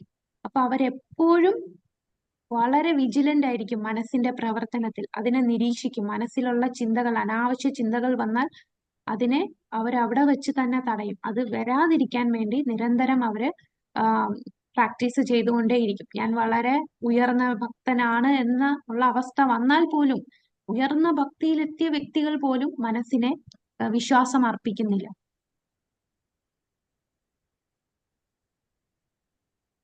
ഇവിടെ നമ്മൾ കാണുന്നത് ഒരു വേട്ടക്കാരൻ. ഈ വേട്ടക്കാരൻ ആരാണ്? നാരദൻ വന്ന് ഉപദേശിച്ച ഒരു വേട്ടക്കാരനാണ്. ഹരേ കൃഷ്ണ. മൃഗാരി. അതെ, മൃഗാരി. അല്ലെ, മൃഗാരിയാകാം. പിന്നെ നമുക്ക് വേറൊരു എക്സാമ്പിൾ ഉണ്ട്. ആരാണ്? വാൽമീകി. വാൽമീകി. അല്ലെ, രത്നാകരൻ. അപ്പൊ രണ്ടുപേരെയും ഇവിടെ ജസ്റ്റ് ഈ തന്ത്രശാലിയായ വേട്ടക്കാരനിൽ വിശ്വസിക്കുന്നില്ല എന്ന് കാണിക്കാൻ വേണ്ടി ഈ ഒരു ഭാഗം കാണിച്ചതാണ്. അപ്പോ ഈ മൃഗാരിയെ പോലുള്ള വ്യക്തിയെ പോലും, മൃഗാരിയെ നമുക്കറിയാം പാതിയാണ് മൃഗങ്ങളെ പകുതി കൊന്ന് അത് പെടഞ്ഞു മരിക്കുന്നത് കണ്ട് ആസ്വദിക്കുന്ന വ്യക്തിയായിരുന്നു മൃഗാരി. അങ്ങനെയുള്ള മൃഗാരിയെ പോലും ആത്മീയ ജ്ഞാനം കൊടുത്ത വ്യക്തിയാണ് നാരദൻ. അപ്പൊ നാരദൻ അത്രയും അതായത് നമ്മൾ എങ്ങനെയുള്ള വ്യക്തിയാണേലും കുഴപ്പമില്ല, നമുക്ക് അജ്ഞതയെ കൊണ്ട് നമ്മൾ എത്ര പാപിയാണെങ്കിലും അവർക്ക് ആത്മീയ ജ്ഞാനം തരാൻ കഴിവുള്ള ശുദ്ധ ഭക്തരുണ്ട്. ആ ഭക്തരുമായിട്ട് നമ്മൾ സംഘം ചേരുവാണെന്നുണ്ടെങ്കിൽ, അങ്ങനൊരു ഭാഗ്യം നമുക്ക് കിട്ടിയാൽ തീർച്ചയായിട്ടും നമുക്ക് ഇതിൽ നിന്നെല്ലാം, അനാവശ്യ ചിന്തകളിൽ നിന്നെല്ലാം മാറി നമുക്ക് കൂടുതൽ ആത്മീയ പുരോഗതി ലഭിക്കാൻ സാധിക്കും. അപ്പൊ നമ്മളിവിടെ നമ്മളുടെ ബുദ്ധി ഉപയോഗിക്കണം. അതാണ് നമ്മൾ നേരത്തെ പറഞ്ഞല്ലോ, മനസ്സിന് മുകളിലാണ് ബുദ്ധി. ബുദ്ധിയെ ആത്മീയമായിട്ടുള്ള പുസ്തകങ്ങൾ കൊണ്ട്, ആത്മീയ പുസ്തകം എന്ന് പറഞ്ഞാൽ നമുക്ക് ശ്രീല പ്രഭുപാദർ തന്നിട്ടുള്ള പുസ്തകങ്ങൾ മാത്രം മതി, വേറെ ഒന്നും നമുക്ക് ആവശ്യമില്ല. മറ്റുള്ള വേദങ്ങളൊന്നും പഠിക്കണ്ട. വേദങ്ങളുടെ എല്ലാം കൺക്ലൂഷൻ ആയിട്ടുള്ള ആ എസൻസ് ആയിട്ടുള്ള ശ്രീമദ് ഭാഗവതം, ഭഗവത്ഗീത, ഭാഗവതം, ചൈതന്യ ചരിതാമൃതം, ഈ 3 പുസ്തകങ്ങളാണ് പ്രഭുപാദർ നമ്മളോട് പഠിക്കാൻ പറയുന്നത്. ഈ പുസ്തകങ്ങൾ പഠിക്കുമ്പോൾ, ഭഗവത്ഗീത പഠിക്കുമ്പോൾ തന്നെ നമുക്ക് ഒരുപാട് കാര്യങ്ങൾ മനസ്സിലാവുന്നുണ്ട്. അപ്പൊ പിന്നെ ഭക്തന്മാരുമായിട്ടുള്ള സംഘം, അങ്ങനെ ചേർന്ന് നമ്മളുടെ ബുദ്ധിയെ വികസിപ്പിക്കുക. അങ്ങനെ ബുദ്ധിയെ വികസിപ്പിച്ചാൽ നമുക്ക് മനസ്സിലാവും ഇത് ചെയ്യരുത്, ഇത് ചെയ്യാം. ഭക്തരുടെ സംഘം വരുമ്പോൾ നമ്മൾ എന്തെങ്കിലും തെറ്റ് ചെയ്താൽ ആ ഭക്തൻ നമ്മളെ ഓർമ്മപ്പെടുത്തും. മാതാജി ഇത് ചെയ്യാൻ പാടില്ല, അത് അപരാധമാകില്ലേ, നമ്മളെ ഓർമ്മപ്പെടുത്തിക്കൊണ്ടിരിക്കും. അല്ലെങ്കിൽ പ്രഭുജിമാരോടും ഇങ്ങനെ പറയും. അപ്പൊ നമുക്ക് മനസ്സിലാവും അത് ചെയ്യാത്ത കാര്യങ്ങളാണ്. പിന്നെ നമ്മൾ ബുക്കിൽ കുറെ വായിച്ച് നമുക്ക് ജ്ഞാനം കിട്ടും. അങ്ങനെ നമ്മളുടെ മനസ്സിനെ നിയന്ത്രിക്കുക. ഒരിക്കലും മനസ്സിനെ നമ്മൾ വിശ്വസിക്കാൻ പാടില്ല. എല്ലാ പണ്ഡിതന്മാരും അവരുടെ അഭിപ്രായം നൽകിയിട്ടുണ്ട്. മനസ്സ് സ്വാഭാവികമായി വളരെ അസ്വസ്ഥമാണ്. അതിനോട് ചങ്ങാത്തം കൂടരുത്. നമ്മൾ മനസ്സിൽ പൂർണ്ണ ആത്മവിശ്വാസം സ്ഥാപിക്കുകയാണെങ്കിൽ അത് ഏത് നിമിഷവും നമ്മെ ചതിച്ചേക്കാം. മനസ്സിനെ നമ്മൾ പൂർണ്ണമായിട്ട് വിശ്വസിക്കാൻ പാടില്ല. ഏത് നിമിഷവും നമ്മളെ ചതിച്ചേക്കാം. ഭഗവാൻ ശിവൻ പോലും മോഹിനിയായ കൃഷ്ണനെ രൂപം കൊണ്ട് പ്രകോപിതനായി. സൗഭരി മുനിയും യോഗപൂർണതയുടെ പക്വതയിൽ നിന്ന് താഴേക്ക് വീണു. അപ്പൊ മോഹിനിമൂർത്തിയുടെയും മഹാദേവന്റെയും കഥ നമുക്കറിയാം, അല്ലെ? അപ്പോ ഇതൊരിക്കലും ഒരു ഭൗതിക വ്യക്തികൾ തമ്മിലുള്ള ഒരു ആകർഷണമായിട്ട് കാണരുത്. ഇത് അതീന്ദ്രിയമായിട്ടുള്ള ഒരു ഒരു തലത്തിലാണ്. ഇത് ഇവിടെ മഹാദേവൻ തന്നെ ഒരു എക്സാമ്പിൾ ആയിട്ട് കാണിച്ചു തരികയാണ്. അദ്ദേഹം അത്രയും വൈരാഗിയായിട്ടിരിക്കുന്ന അദ്ദേഹം ആ എല്ലാം ഉപേക്ഷിച്ച് അത് എല്ലാം ഉപേക്ഷിക്കുക എന്ന് പറഞ്ഞാൽ അദ്ദേഹത്തിന് ഒന്നിനോടും ഒരു അറ്റാച്ച്മെന്റ് ഇല്ല. ഭാര്യയോട് പോലും അറ്റാച്ച്മെന്റ് ഇല്ലാത്ത വ്യക്തിയാണ് മഹാദേവൻ. കാരണം ഇടയ്ക്ക് നമുക്ക് രാമായണ ഭാഗത്തിൽ അറിയാം, രാവണൻ മഹാദേവനെ ഒരുപാട് പ്രീതിപ്പെടുത്തി അദ്ദേഹത്തിന്റെ പ്രാർത്ഥന കൊണ്ട്. നിനക്ക് എന്താണ് വേണ്ടതെന്ന് ചോദിക്കുമ്പോൾ പറയും, ഇത്രയും സുന്ദരിയായിട്ടുള്ള പാർവതി ദേവിയെ കണ്ടപ്പോൾ ആ പാർവതി ദേവിയെ വേണമെന്നാണ് ആഗ്രഹിച്ചത്. അപ്പൊ ശരി, സദാസ്തു, നീ എടുത്തോളൂ എന്ന് പറയും. അത്രയും വൈരാഗിയായിട്ടുള്ള വ്യക്തിയാണ് മഹാദേവൻ. ആ മഹാദേവൻ പോലും മോഹിനി മൂർത്തിയുടെ രൂപം കണ്ടിട്ട് ആകൃഷ്ടനായി മോഹിനിയുടെ പുറകിൽ പോകുന്നു, അതിൽ പ്രകോപിതനായി. അപ്പൊ ആ മനസ്സിൽ വിശ്വാസം അർപ്പിക്കരുത്, ഏത് നിമിഷം വേണേലും ചതിച്ചേക്കാം എന്നുള്ളതിനൊരു ഒരു ഉദാഹരണമാണ്. പക്ഷെ ഇതൊരു അതീന്ദ്രിയമായിട്ടുള്ള ഒരു ലീലയാണ്, മഹാദേവനും മോഹിനിയുമായിട്ടുള്ള ലീലയാണ്. പിന്നീട് ഒരു ഉദാഹരണം പറയുന്ന ആരാണ്? സൗഭരി മുനിയുടെ കാര്യം പറയുന്നുണ്ട്. സൗഭരി മുനി യോഗപൂർണതയുടെ പക്വതയിൽ നിന്ന് താഴേക്ക് വീഴുന്നു. സൗഭരി മുനി അനേകം വർഷം വെള്ളത്തിന്റെ അടിയിൽ തപസ് ചെയ്തുകൊണ്ടിരുന്ന ഒരു യോഗിയാണ്. അദ്ദേഹം ഇടയ്ക്ക് വെച്ച് രണ്ട് മീനുകൾ തമ്മിൽ ബന്ധപ്പെടുന്നത് കണ്ടപ്പോൾ അദ്ദേഹത്തിന് ഒരു ആഗ്രഹം, എനിക്കും വിവാഹം കഴിക്കണമെന്ന്. ഇത്രയും വർഷം യോഗിയായിട്ട് തപസ് ചെയ്തിരുന്ന വ്യക്തിക്കാണ് വെറും മീനുകളുടെ ആ ഒരു അട്രാക്ഷൻ കണ്ടിട്ട്, മീനുകൾ തമ്മിൽ ബന്ധപ്പെടുന്നത് കണ്ടപ്പോൾ അദ്ദേഹത്തിന്റെ ഉള്ളില് ആ ഒരു ആഗ്രഹം ജനിക്കുകയാണ്. അപ്പോ എന്താണ്, അതിനുശേഷം അദ്ദേഹം ഈ തപസ്സെല്ലാം അവസാനിപ്പിച്ച് അദ്ദേഹം മാന്ധാത എന്ന രാജാവിന്റെ അടുത്ത് സമീപിക്കുകയും അദ്ദേഹത്തിന്റെ പെൺമക്കളെ എല്ലാം വിവാഹം കഴിക്കാൻ ആഗ്രഹിച്ചു. പക്ഷെ ഇദ്ദേഹം ഒരുപാട് വർഷം തപസ് ചെയ്തത് കൊണ്ട് സൗഭരി മുനി ഒരുപാട് വയസ്സായി, ശാരീരികമായിട്ട് സൗന്ദര്യമൊന്നും ഇല്ലാത്തൊരു വ്യക്തിയായിരുന്നു. അതുകൊണ്ട് തന്റെ മക്കൾക്ക് അനുയോജ്യനായിട്ടുള്ള വരനല്ല എന്ന് മനസ്സിലാക്കി അദ്ദേഹം തന്റെ യോഗശക്തി കൊണ്ട് തന്റെ രൂപം തന്നെ വളരെ സുന്ദരനായിട്ടുള്ള ഒരു രൂപമായിട്ട് മാറും. എന്നിട്ട് ആ രൂപത്തിൽ അദ്ദേഹം ചെന്ന് ഈ മക്കളെ വിവാഹം കഴിക്കുകയാണ്. അപ്പൊ അത്രയും തപശ്ചര്യ ചെയ്ത് ഇതിൽ നിന്നെല്ലാം മുക്തി ലഭിക്കാൻ, ഭൗതികതയിൽ നിന്ന് മുക്തി ലഭിക്കാൻ ആഗ്രഹിച്ച വ്യക്തിയാണ് ഒരു മീനുകളെ കണ്ടപ്പോൾ അദ്ദേഹത്തിന്റെ യോഗപൂർണതയുടെ പക്വതയിൽ നിന്ന് താഴേക്ക് വീണു. അതാണ് മനസ്സിൽ ഒരിക്കലും പൂർണ്ണ ആത്മവിശ്വാസം സ്ഥാപിക്കരുത് എന്ന് ഇവിടെ പറയുന്നു.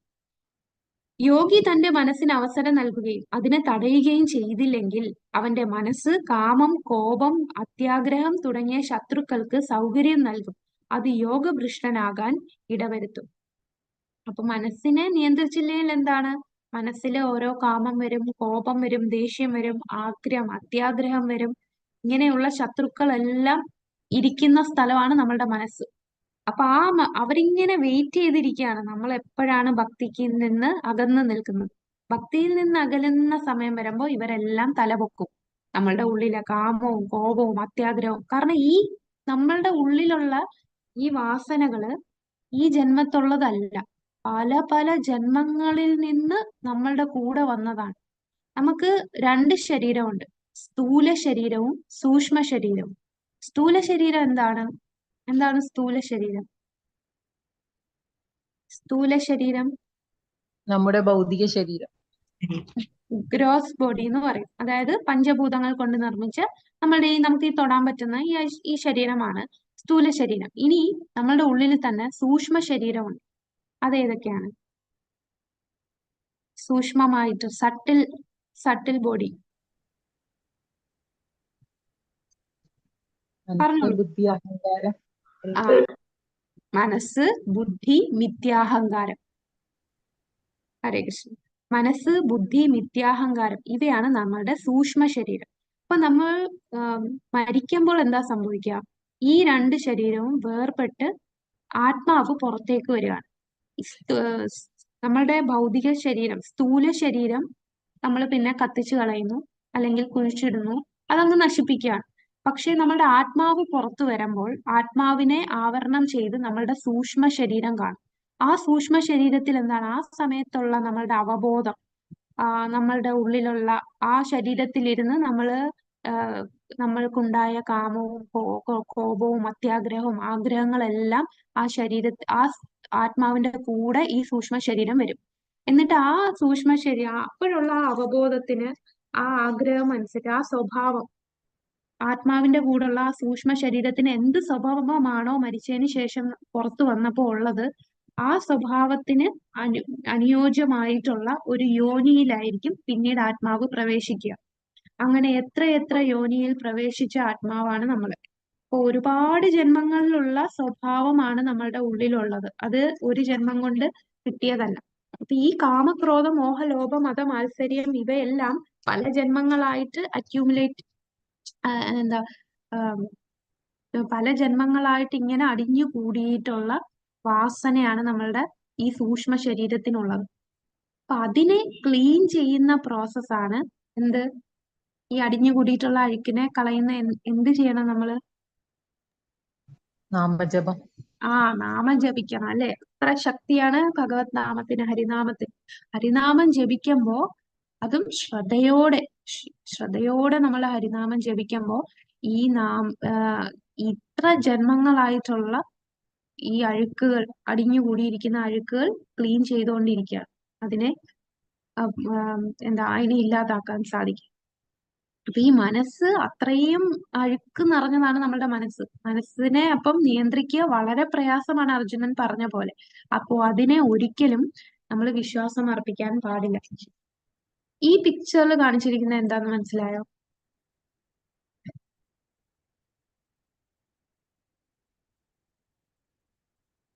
ഇതാരാണ്? ഒരു കുട്ടി. ഇവിടെ എല്ലാരും കരഞ്ഞുകൊണ്ടിരിക്കുന്നു. ഇവിടെ ഒരു രാജാവിനെ കാണാം. രാജാവും കരയുന്നുണ്ട്.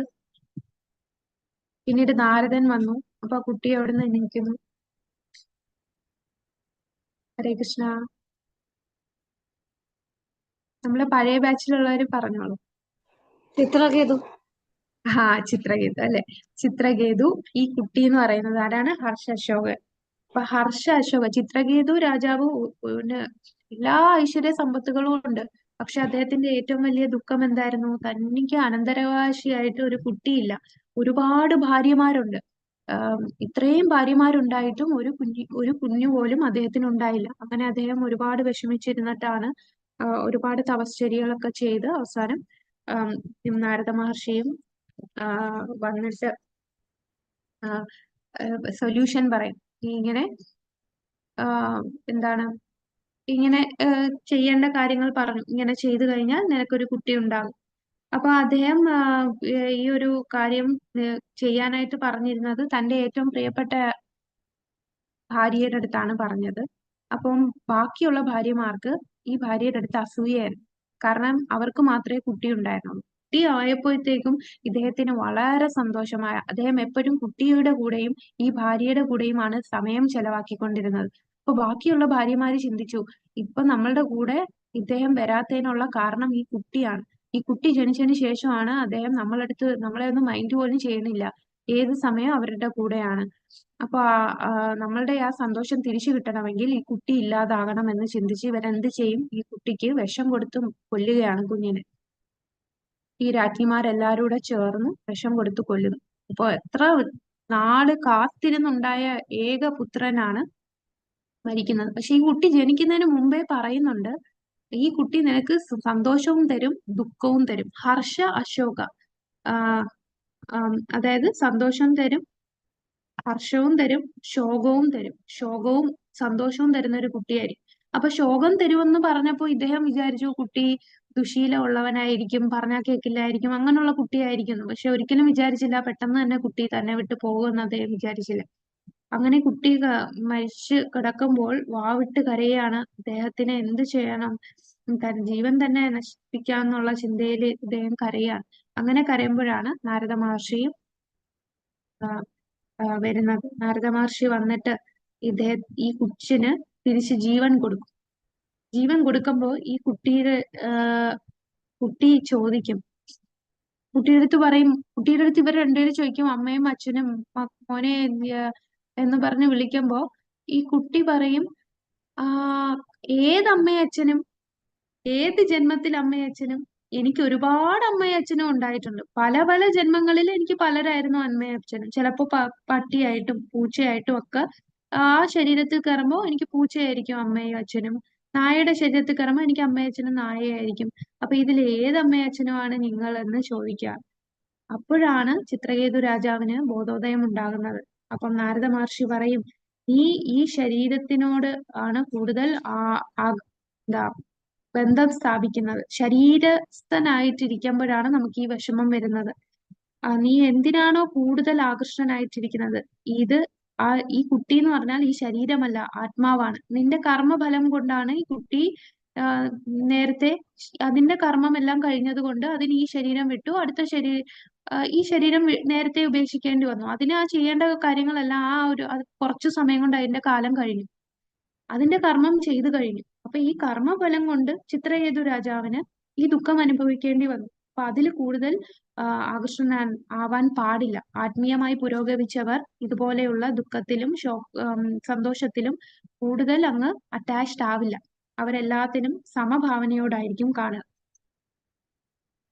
അപ്പൊ ഈ ശരീരബോധം ഉള്ളത് കൊണ്ടാണ് നമുക്ക് ഈ കാര്യങ്ങളെല്ലാം വരുന്നത്. ഈ മനസ്സ് നമ്മളെ അറ്റാക്ക് ചെയ്യുന്നത് ഈ ശരീരബോധത്തിൽ ഇരിക്കുമ്പോഴാണ്. നമ്മളെന്നാ അതീന്ദ്രിയമായിട്ടുള്ള കാര്യങ്ങൾ ചെയ്യുമ്പോൾ മനസ്സിന് കൂടുതൽ നമ്മളെ ഉപദ്രവിക്കാൻ സാധിക്കില്ല. മനസ്സിനെ നമുക്ക് ട്രെയിൻ ചെയ്യാൻ സാധിക്കും. അങ്ങനെ ഉപദ്രവിക്കുകയാണ്. എന്തുകൊണ്ടാണ് മനസ്സിനെ പരിശീലിപ്പിക്കേണ്ടത്? കാമം, കോപം, അഹങ്കാരം, അത്യാഗ്രഹം, വിലാപം, മിഥ്യ, ഭയം എന്നിവയുടെ മൂല കാരണം മനസ്സാണ്. മനസ്സിലാണ് ഇവയെല്ലാം. ഈ 7 ശത്രുക്കൾ 7 ശത്രുക്കളൊക്കെയാണ് ആരൊക്കെയാണ്? കാമം, ക്രോധ, മോഹ, ലോഭ, മത, മാത്സര്യം. ഇവയാണ് നമ്മളുടെ എല്ലാം ഇരിക്കുന്ന സ്ഥലം മനസ്സാണ്. സംയോജിതമായി ഇവ ഫലവത്തായ പ്രവർത്തനത്തിനുള്ള അടിമയാണ്. കൃഷ്ണാബോധമുള്ള മനുഷ്യൻ മനസ്സിൽ വിശ്വാസം അർപ്പിക്കേണ്ടതില്ല. കൃഷ്ണാബോധമുള്ള വ്യക്തി ഒരിക്കലും മനസ്സിൽ വിശ്വാസം അർപ്പിക്കില്ല. ഇനി നമ്മൾ പറഞ്ഞു 1 തൊട്ട് 7 വരെയുള്ള ശ്ലോകങ്ങൾ വൈദി സാധനാ ഭക്തിയാണ്. ഈ ശ്ലോകം രാഗാനുഗ ഭക്തിയാണെന്ന് പറഞ്ഞു. എന്താണ് വൈദി സാധനാ ഭക്തി? വൈദി ഭക്തി എന്ന് പറഞ്ഞാൽ നമ്മൾ ഇപ്പൊ ചെയ്തുകൊണ്ടിരിക്കുന്ന വൈദി ഭക്തിയാണ്. അതായത് നമ്മളോട് ഭക്തന്മാര് പറഞ്ഞു തന്നു, 4 നിയമങ്ങൾ നിങ്ങൾ പാലിക്കണം, 16 മാല നമ്മൾ ജപിക്കണം. അപ്പോ നമ്മൾ അത് പറഞ്ഞു തന്നത് കൊണ്ട് ഞാനത് ചെയ്യുന്നു. നമുക്കല്ലാതെ ഇഷ്ടം കൊണ്ട് ചെയ്യുന്നതല്ല. നമ്മളുടെ കടമ, നമ്മളുടെ ബോധം, ആ ഒരു അവബോധത്തിൽ ചെയ്യുന്നതാണ് വൈദി സാധനാ ഭക്തി. നമ്മളൊരു സ്നേഹം കൊണ്ടോ തീവ്രമായിട്ടുള്ള ആസക്തി കൊണ്ടോ ഒന്നും ചെയ്യുന്നതല്ല. നമ്മളുടെ ഗുരു നിർദ്ദേശിച്ചു നിയമങ്ങൾ പാലിക്കണം എന്ന് പറഞ്ഞ് അതുകൊണ്ട് നമ്മളത് ചെയ്യുന്നു. ഭക്തന്മാര് നമുക്ക് പറഞ്ഞു തന്നു ഇത് ചെയ്യണം, അതുകൊണ്ട് നമ്മൾ ചെയ്യുന്നു. അല്ലാതെ ഭഗവാനോടുള്ള സ്നേഹമോ അടുപ്പമോ പ്രേമോ ഒന്നും നമുക്ക് പ്രത്യേകമായിട്ടില്ല. അങ്ങനെ ചെയ്യുന്നതാണ് വൈദി സാധനാ ഭക്തി. ഇനി രാഗാനുഗ സാധനാ ഭക്തി എന്ന് പറഞ്ഞാൽ അത് സ്വാഭാവികമായിട്ട് നമ്മളുടെ ഉള്ളിൽ വരുന്ന ഭാവമാണ്. ഒരാളില് സ്വാഭാവികവും നിർഗളവുമായ ഭക്തിഭാവങ്ങൾ ഭഗവാനിലേക്ക് ഉണ്ടായാൽ അത് രാഗാനുഗ ഭക്തിയാണ്. ഉദാഹരണം, ഒരു അമ്മയ്ക്ക് കുഞ്ഞിനോടുള്ള സ്വാഭാവിക സ്നേഹം. ഒരു അമ്മയോട് പഠിപ്പിച്ചു കൊടുക്കണ്ട, കുഞ്ഞിനിങ്ങനെ വരുമ്പോ നീ ഇത് ചെയ്യണം, കുഞ്ഞിന് എന്തെങ്കിലും പറ്റിയാൽ അതിനെ നീ നോക്കണം, അത് നിന്റെ കടമയാണ് എന്ന് പഠിപ്പിച്ചു കൊടുക്കുന്നതാണോ? നാച്ചുറലി അമ്മ കുഞ്ഞിന്റെ പുറകെ പോകും, അല്ലെ? കുഞ്ഞിനോട് അത്രയും സ്നേഹമാണ് അമ്മയ്ക്കുള്ളത്. സ്വാഭാവികമായിട്ടുള്ള സ്നേഹം അത് വരികയാണ്. ആരും പഠിപ്പിച്ചു കൊടുത്ത് ചെയ്യുന്നതല്ല അമ്മയ്ക്കും കുഞ്ഞിനോടുള്ള സ്നേഹം. അതുപോലെ നമുക്കും ഭഗവാനോടുള്ള സ്നേഹം സ്വാഭാവികമായിട്ട് നമ്മളുടെ ഉള്ളിൽ വരും. അത് വൈദി സാധന ചെയ്ത് ചെയ്ത് ചെയ്ത് നമുക്ക് വരുന്നതാണ്.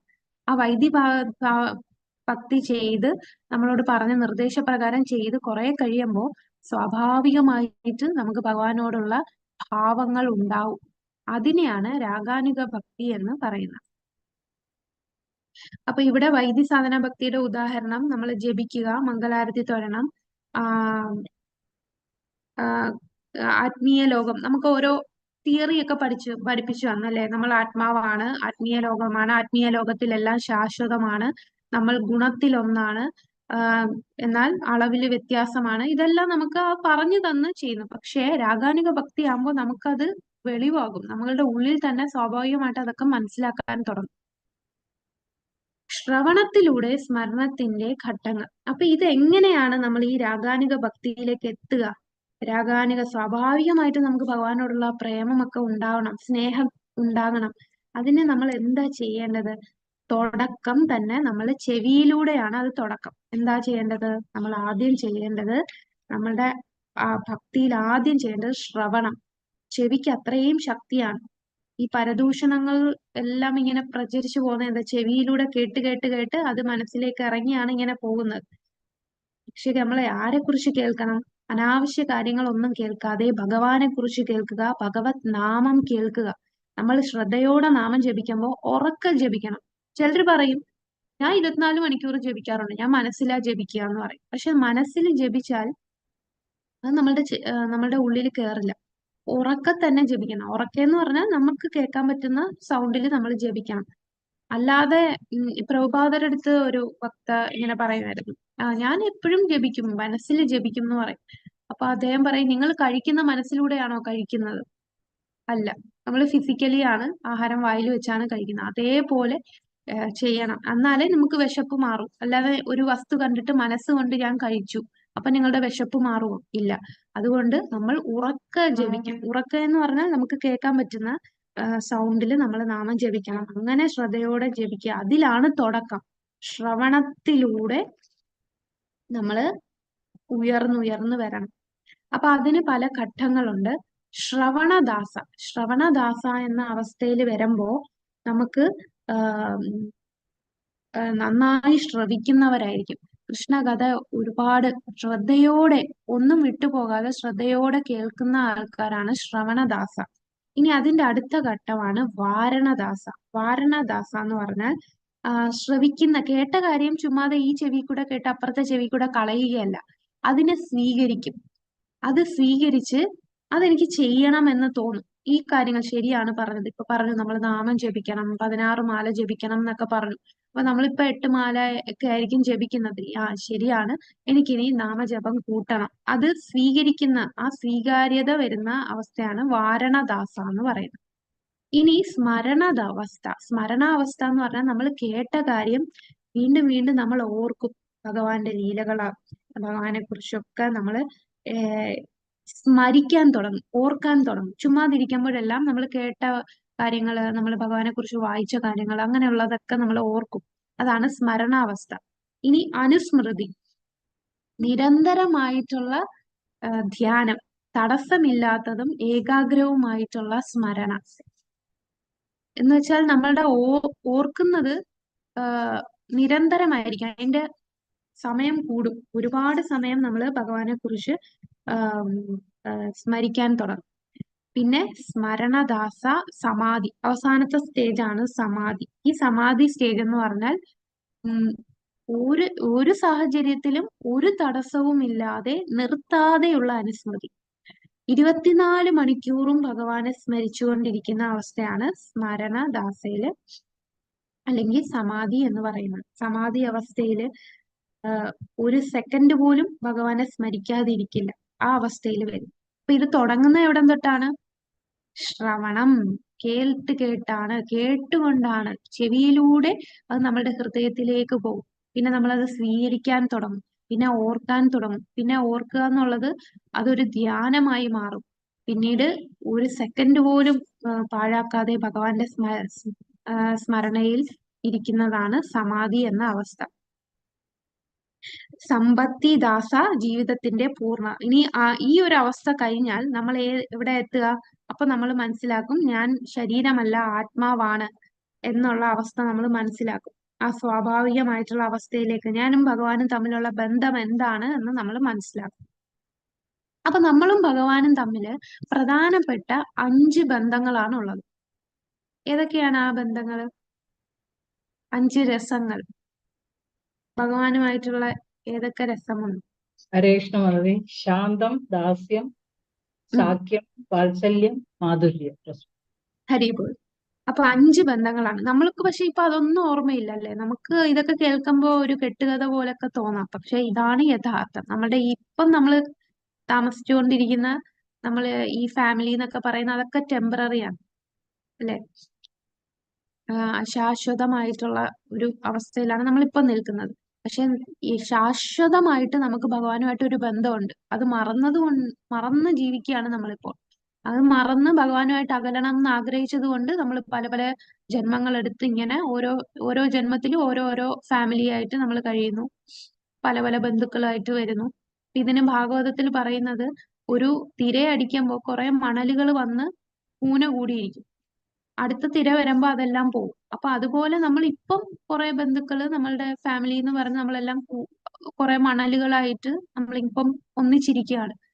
ഇനി എന്താണ് അടുത്ത തിര വരുമ്പോ ഇത് പോകുമെന്ന് പറഞ്ഞാൽ നമ്മുടെ ഈ ശരീരം വെടിഞ്ഞു കഴിഞ്ഞാൽ നമ്മൾ ഇനി അടുത്ത പുതിയ ബന്ധങ്ങളായിരിക്കും നമ്മൾ സ്ഥാപിക്കുക. നമ്മളുടെ വാസന അനുസരിച്ച് നമ്മൾ പറഞ്ഞില്ലേ നേരത്തെ, നമ്മളുടെ സ്വഭാവം, നമ്മളുടെ സൂക്ഷ്മ ശരീരത്തിന് എന്ത് സ്വഭാവമാണോ, യം യം വാപി സ്മരൻ ഭാവം നമ്മൾ ഭഗവത്ഗീതയിൽ പഠിച്ചു. നമ്മൾ മരിക്കുന്ന സമയത്ത് എന്താണോ സ്മരിക്കുന്നത് അതിലേക്കായിരിക്കും നമ്മൾ പോവുക. നമ്മളുടെ ഇപ്പൊ ഭഗവാനെയാണ് സ്മരിക്കുന്നതെന്നുണ്ടെങ്കിൽ നമുക്ക് ഭഗവത് ധാമത്തിൽ പോകാം. പക്ഷെ ഭഗവാനെ അല്ലാതെ മറ്റെന്താണോ സ്മരിക്കുന്നത് അതിലേക്കായിരിക്കും നമ്മൾ പോവുക. അപ്പൊ ആ സമയത്ത്, മരിക്കുന്ന സമയത്ത് നമ്മളുടെ സ്വഭാവം, നമ്മൾ ചെയ്ത ആ ഒരു ജന്മത്തിലും ഒക്കെ ചെയ്ത കർമ്മങ്ങൾ, ഇതെല്ലാം വെച്ചിട്ടാണ് നമുക്ക് അടുത്ത ഒരു യോനിയിലേക്ക് ഈ ആത്മാവ് ഈ സ്വഭാവം വെച്ച് കയറുക. അതൊക്കെ അശാശ്വതമായിട്ടുള്ള ബന്ധങ്ങളാണ്. നമ്മൾ ഈ കർമ്മ ബന്ധനത്തിൽ പെടുന്നത് കൊണ്ട് ഓരോ ജന്മം എടുക്കുകയാണ്. പക്ഷെ ശാശ്വതമായിട്ട് നമുക്ക് ഭഗവാനുമായിട്ട് ഒരു ബന്ധമുണ്ട്. അത് ഏതാണെന്ന് നമുക്കിപ്പോ അറിയില്ല. പക്ഷേ നമ്മളിപ്പോ നേരത്തെ പറഞ്ഞില്ലേ, സമ്പത്തി ദാസ, ഈ അവസ്ഥയിൽ എത്തിക്കഴിഞ്ഞാൽ, ശ്രവണത്തിലൂടെ നമ്മളിങ്ങനെ ഉയർന്നുയർന്ന് ഈ അവസ്ഥയിൽ എത്തിയാൽ നമുക്ക് മനസ്സിലാവും ഞാനും ഭഗവാനും തമ്മില് ഈ ബന്ധത്തിലായിരുന്നു. അവിടെ ഗോലോകത്തില് ഞാനും ഭഗവാനും തമ്മിൽ ഇങ്ങനെ ഒരു റിലേഷനിലായിരുന്നു. ഞാൻ അവിടെ ചെയ്ത ആ ഒരു തെറ്റ് കാരണം എനിക്ക് ഈ ഭൗതിക ലോകത്ത് ജനിക്കേണ്ടതാണ്. അപ്പൊ അത് ഏതൊക്കെയാണ് 5 ബന്ധങ്ങൾ? ശാന്തരസം.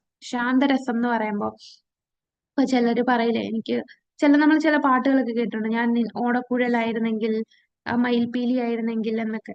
അപ്പൊ ഭഗവാന്റെ ഓടക്കുഴല്, ഭഗവാൻ അണിഞ്ഞിരിക്കുന്ന പൂവ്, അപ്പൊ ഇതിനെല്ലാം ബോധമുണ്ട്. ഈ ഭൗതിക ലോകത്ത് ഈ വസ്തുക്കൾ, ഓടക്കുഴൽ എന്നൊക്കെ പറഞ്ഞാൽ ജഡവസ്തുവാണ്, അതായത് അതിന് ജീവനില്ലാത്ത വസ്തുവാണ്. പക്ഷെ ആത്മീയ ലോകത്തില് എല്ലാത്തിനും ബോധമുണ്ട്, എല്ലാത്തിനും ജീവനുള്ള അവസ്ഥയാണ് ആത്മീയ ലോകത്തില്. അപ്പോ അവിടെയുള്ള ഓടക്കുഴല്, ആത്മീയ ലോകത്ത് ഉള്ള ഓടക്കുഴല്, പൂക്കള്, അതിനെല്ലാം ബോധമുള്ളതാണ്. അപ്പൊ ആ ഒരു ഭാവത്തിൽ ഞാൻ ഭഗവാന്റെ ശരീരത്തിലെ ആഭരണമായിരുന്നെങ്കിൽ, ഞാൻ ഭഗവാന്റെ വർണ്ണമാല്യമായിരുന്നെങ്കിൽ എന്നൊക്കെ ആഗ്രഹിക്കുന്നുണ്ടെങ്കിൽ അത് നമ്മൾ ശാന്തരസത്തിലാണ്. നിഷ്പക്ഷത. ഇപ്പൊ നമുക്ക് അതൊന്നും മനസ്സിലാവില്ല, ഇപ്പൊ നമുക്ക് അറിയില്ല ഏത് രസത്തിലാണ് നമ്മൾ ഭഗവാനുമായിട്ട് ബന്ധപ്പെട്ടിരിക്കുന്നത്. എന്നാൽ ഈ ശ്രവണത്തിലൂടെ ഈ ഒരു അവസ്ഥയിൽ വരുമ്പോ മനസ്സിലാകും എനിക്ക് ഈ ഒരു അവസ്ഥയിൽ നിൽക്കാനാണ് താല്പര്യം. അപ്പോ ഞാൻ ഈ ഒരു ബന്ധമായിരുന്നു ഭഗവാൻ ഉണ്ടായിരുന്നതെന്ന് മനസ്സിലാവും.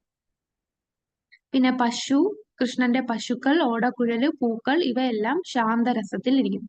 ഇനി അതിനേക്കാളും കുറച്ചുകൂടെ ഉയർന്ന ഒരു റിലേഷനാണ് ദാസ്യരസം. ഭഗവാന്റെ ദാസനായിട്ടിരിക്കുക. ഇപ്പൊ ഗോലോകത്ത് ചിത്രക, പത്രക എന്നീ ഭക്തന്മാരെല്ലാം രക്തക, ചിത്രക, പത്രക, രക്തക, ഈ 3 പേരും ഭഗവാന്റെ ദാസ്യഭാവത്തില് ഭഗവാനെ സേവിച്ചുകൊണ്ടിരിക്കുകയാണ്. ദാസ്യം എന്ന് പറഞ്ഞാൽ നമുക്കറിയാം, ഭഗവാനെ ഇപ്പം ദാസ്യരസത്തില് നമ്മള് സാധാരണ പറയുന്ന ഒരു ഉദാഹരണം ആരാണ്? എന്ത് സേവനവും ചെയ്യാൻ ഏത് നിമിഷവും മുതിർന്നിരിക്കുന്ന ഭക്തൻ, ഹനുമാൻ അല്ലെ? ശ്രീരാമന് വേണ്ടി ഏത് അവസ്ഥയിലും ശ്രീരാമന്റെ ദാസനായിട്ട് നിൽക്കുന്ന, അത്രയും ദാസ്യഭാവം ഉള്ളത് ഹനുമാൻ. ഇപ്പൊ ഈ ചിത്രക, പത്രക, രക്തക എന്നൊക്കെ പറയുന്നത് അവരങ്ങ് ഗോലോകത്തുള്ള ദാസനാണ്. ഹനുമാൻ എവിടെയാണ്? അയോധ്യയിലാണ്, ശ്രീരാമന്റെ ദാസനാണ്.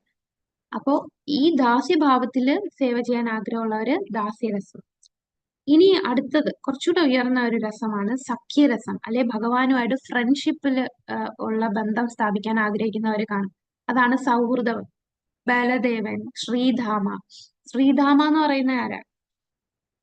ശ്രീധാമ എന്ന് പറയുന്നത് രാധാറാണിയുടെ സഹോദരനാണ് ശ്രീധാമ. അപ്പൊ ശ്രീധാമ, സുധാമ, ഇവരൊക്കെ സുഹൃത്താണ്, ഭഗവാനുമായിട്ട് സുഹൃത്ത് ബന്ധം സ്ഥാപിക്കാൻ ആഗ്രഹിക്കുന്നു.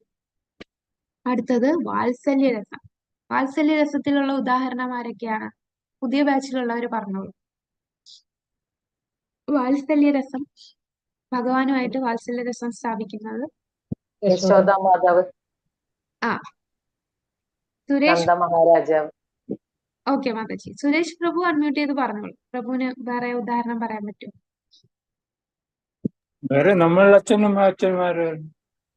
ആ നമുക്ക് വാത്സല്യരസം എന്ന് പറഞ്ഞാൽ മാതാപിതാക്കൾ. അപ്പൊ ഭഗവാനോട് വാത്സല്യരസമുള്ള ആരൊക്കെയാണ്? ഭഗവാനെ വാത്സല്യ രസത്തിൽ സേവ ചെയ്യുന്ന ആരൊക്കെയാണ്?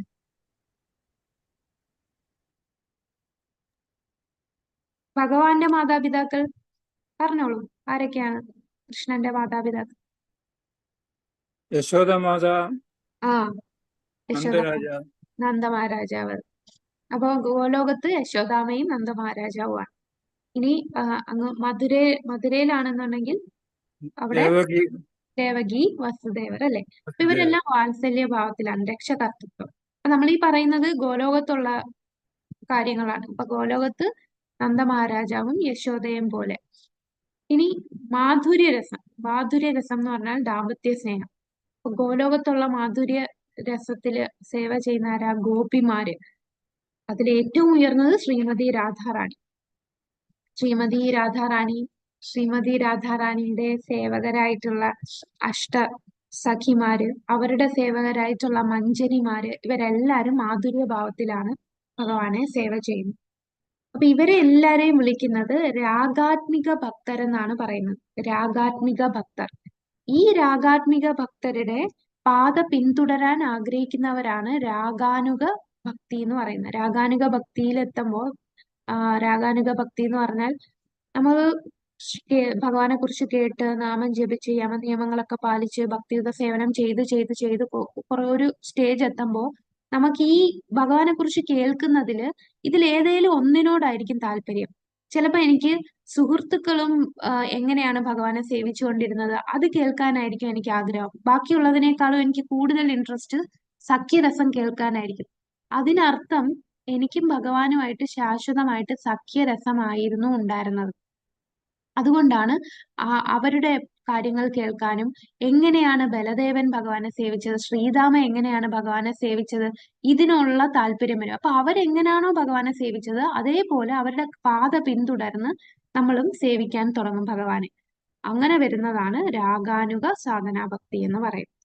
അല്ലെങ്കിൽ വാത്സല്യ രസമാണ് എനിക്ക് താല്പര്യമെങ്കിൽ എനിക്ക് എപ്പോഴും യശോദാമ്മ എന്ത് ഫുഡാണ് ഭഗവാന് കൊടുക്കുന്നത്, യശോദാമ്മ എപ്പോഴാണ് ഭഗവാനെ ഉണർത്തുന്നത്, എത്ര നേരമാണ് യശോദാമ്മ ആഹാരം കൊടുക്കുന്നത്, യശോദാമ്മ എന്തൊക്കെയാണ് ഭഗവാനെ കുളിപ്പിക്കുന്നത്, എങ്ങനെയാണ് ഈ പാല് എങ്ങനെയാണ് എടുക്കുക, ഇതെല്ലാം കേട്ട് അതിനെക്കുറിച്ച് ഡീറ്റെയിൽഡ് ആയിട്ട് നമ്മൾ കേൾക്കാൻ തുടങ്ങും. അത് ചെയ്യാൻ നമുക്ക് താല്പര്യം തുടങ്ങും. അപ്പൊ ആ രാഗാത്മിക വ്രജവാസികളായിട്ടുള്ളവരാണ് ഇവരെല്ലാരും, വ്രജവാസികളാണ്. അപ്പൊ ഇവരുടെ കുറിച്ച് കേൾക്കാൻ താല്പര്യം വന്ന് നമ്മൾ അതുപോലെ ചെയ്യാൻ തുടങ്ങിയാൽ അതിനർത്ഥം നമ്മൾ രാഗാനുഗ ഭക്തിയിലേക്ക് ഉയർന്നു എന്നാണ്. അപ്പൊ നമ്മൾക്ക് ആ ലെവലിൽ എത്താൻ ഒരുപാട് സമയമെടുക്കും. പക്ഷെ ശ്രദ്ധയോടെ നാമം ജപിച്ചാൽ പെട്ടെന്ന് നമുക്ക് ഉയരാൻ സാധിക്കും. ഗുരുവിൽ നിന്ന് കൂടി മാത്രമേ നമുക്ക് ആ ഒരു അവസ്ഥയിലൊക്കെ എത്താൻ സാധിക്കൂ. നമുക്ക് ആ ഗുരുവിൽ നിന്ന് ദീക്ഷ ലഭിക്കുമ്പോഴേ ഈ ബന്ധങ്ങളൊക്കെ നമുക്ക് മനസ്സിലാവുകയുള്ളൂ. അല്ലാതെ നമുക്ക് ഇത് മനസ്സിലാക്കാൻ സാധിക്കില്ല. ഇനി പറയുന്നത് നമ്മൾ വ്രജത്തിൽ താമസിക്കണം എന്ന് പറഞ്ഞു അല്ലെ. വ്രജത്തിൽ താമസിക്കണം, ഭഗവാനെ കുറിച്ച് നിരന്തരം സ്മരിക്കണം, ഭക്തരുടെ കാൽപ്പാടുകൾ പിന്തുടരണം. അവിടെ വ്രജവാസികളുടെ ആയിട്ടുള്ള ഭക്തരുടെ കാൽപാദം പിന്തുടരണം. അങ്ങനെ നമുക്ക് ആ വ്രജത്തിൽ പ്രവേശിക്കാം. അപ്പൊ വ്രജത്തിൽ പ്രവേശിക്കുമ്പോൾ നമ്മൾ ഏറ്റവും കൂടുതൽ ശ്രദ്ധിക്കേണ്ടത് നമ്മൾ ഒറ്റയ്ക്കിരുന്ന് ഭക്തി ചെയ്യുന്നതല്ല, അവിടെയുള്ള ഉയർന്ന ഭക്തരുടെ കാൽപാദം പിന്തുടർന്ന് നമ്മൾ ഭക്തി ചെയ്യുക. എന്ന് പറഞ്ഞാൽ നമ്മൾ ഉടനെ വീടെല്ലാം വിട്ട് ഞാൻ ഇനി വൃന്ദാവനത്തിൽ പോവുക എന്നുള്ളതല്ല. അത് നമ്മളുടെ മാനസിക അവസ്ഥയാണ്. നമ്മളുടെ വീട് തന്നെ വൃന്ദാവനമാക്കാൻ സാധിക്കും. നമുക്ക് എല്ലാവർക്കും പോയി വൃന്ദാവനത്തിൽ താമസിക്കാൻ പറ്റില്ല. നമ്മൾ എവിടെ താമസിക്കുന്നോ അവിടെ വൃന്ദാവനമാക്കുക. ഭഗവാന് വീട്ടില് പൂജാ റൂം വയ്ക്കുക, ഭഗവാന് ഡ്രസ്സ് മാറ്റി കൊടുക്കുക, ഭഗവാനെ കുളിപ്പിക്കുക, അഭിഷേകം ചെയ്യുക, ആഭരണങ്ങൾ ഇട്ട് കൊടുക്കുക, എപ്പോഴും ഭഗവാനെ സേവിച്ചുകൊണ്ടിരുന്ന എന്ന് പറഞ്ഞാൽ എന്താ, നമ്മളെ വീടും വൃന്ദാവനമായി. ഇപ്പൊ വ്രജത്തിൽ പോയി താമസിക്കുന്ന ഒരുപാട് ഭക്തരുണ്ട്. അവരൊക്കെ നല്ല ഉയർന്ന ഭക്തരാണ്. അവരുടെ ഈ കാമക്രോധ മോഹലോഭങ്ങളെല്ലാം നശിച്ച് അത് തീരാറായി നല്ലൊരു സ്റ്റേജിലെത്തിയ, നമ്മൾ പറഞ്ഞില്ലേ 9 ഘട്ടങ്ങളുണ്ട് ഭക്തിയുടെ 9 ഘട്ടങ്ങൾ നമ്മൾ കഴിഞ്ഞ ക്ലാസ്സിൽ കണ്ടു. ശ്രദ്ധ, സാധുസംഗ, ഭജനക്രിയ, അനർത്ഥ നിവർത്തി, നിഷ്ഠ, രുചി. അപ്പൊ നിഷ്ഠ, രുചി, ആസക്തിയൊക്കെ വരുന്നവര് അവിടെ പോയി താമസിക്കുകയാണെങ്കിൽ അവർക്ക് അപരാധമില്ലാതെ അവിടെ സേവ ചെയ്യാൻ സാധിക്കും. ഭക്തര് പറയുന്ന നിർദ്ദേശങ്ങൾ കേട്ട് അതുപോലെ സേവ ചെയ്യും. അപ്പൊ അങ്ങനെ വേണം നമ്മള് ധാമില് താമസിക്കാൻ.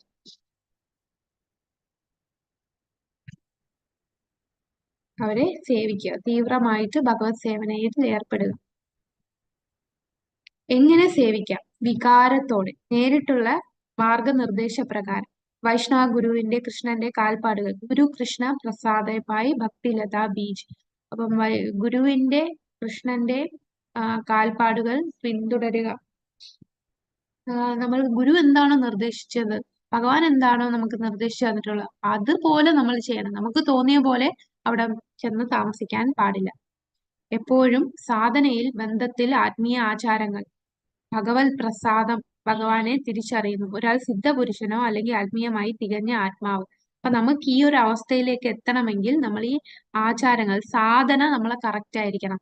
സാധനയിൽ എന്താ, വൈദ്യ സാധന ഭക്തിയിൽ നമുക്ക് പറഞ്ഞു തന്നിട്ടുള്ള കാര്യങ്ങൾ കൃത്യമായിട്ട് ചെയ്ത്, നമ്മൾ കഴിക്കുമ്പോൾ ഭഗവത് പ്രസാദം മാത്രം കഴിക്കുക, നമ്മൾ നിരന്തരം ഭഗവാനെ കുറിച്ച് മാത്രം കേൾക്കുക, മറ്റുള്ള ഭൗതിക കാര്യങ്ങൾ കേൾക്കുന്നത് കുറയ്ക്കുക, അത് പാടെ ഒഴിവാക്കുക. നമുക്ക് ഉള്ള കാര്യം, നമുക്ക് ന്യൂസ് കേൾക്കുക, അല്ലെ യൂട്യൂബ് കാണുക, ഇൻസ്റ്റാഗ്രാം, ഫേസ്ബുക്ക്, ഇങ്ങനെ പല പല സോഷ്യൽ മീഡിയസ്, അതെല്ലാം മായയാണ്.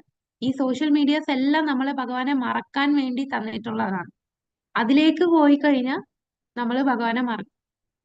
എന്നാൽ അതിലൊക്കെ ഒഴിവാക്കി നമുക്ക് ഫോൺ ഉപയോഗിക്കാം, യൂട്യൂബ് ഉപയോഗിക്കാം. ഭഗവാനെ കുറിച്ചുള്ള ലെക്ചേഴ്സ് ഒരുപാട് നമുക്ക് യൂട്യൂബിലുണ്ട്, അത് കേൾക്കുക, അല്ലെ? നമുക്ക് ഫേസ്ബുക്കിലും ഒക്കെ ഉപയോഗിക്കാം. പക്ഷെ ഇതെല്ലാം മനസ്സിൽ നമ്മൾ വിശ്വാസം അർപ്പിച്ചില്ലെങ്കിൽ വേറെ പല രീതിയിലേക്കും നമ്മുടെ മനസ്സ് അതിൽ നിന്ന് വ്യതിചലിച്ചു പോകും.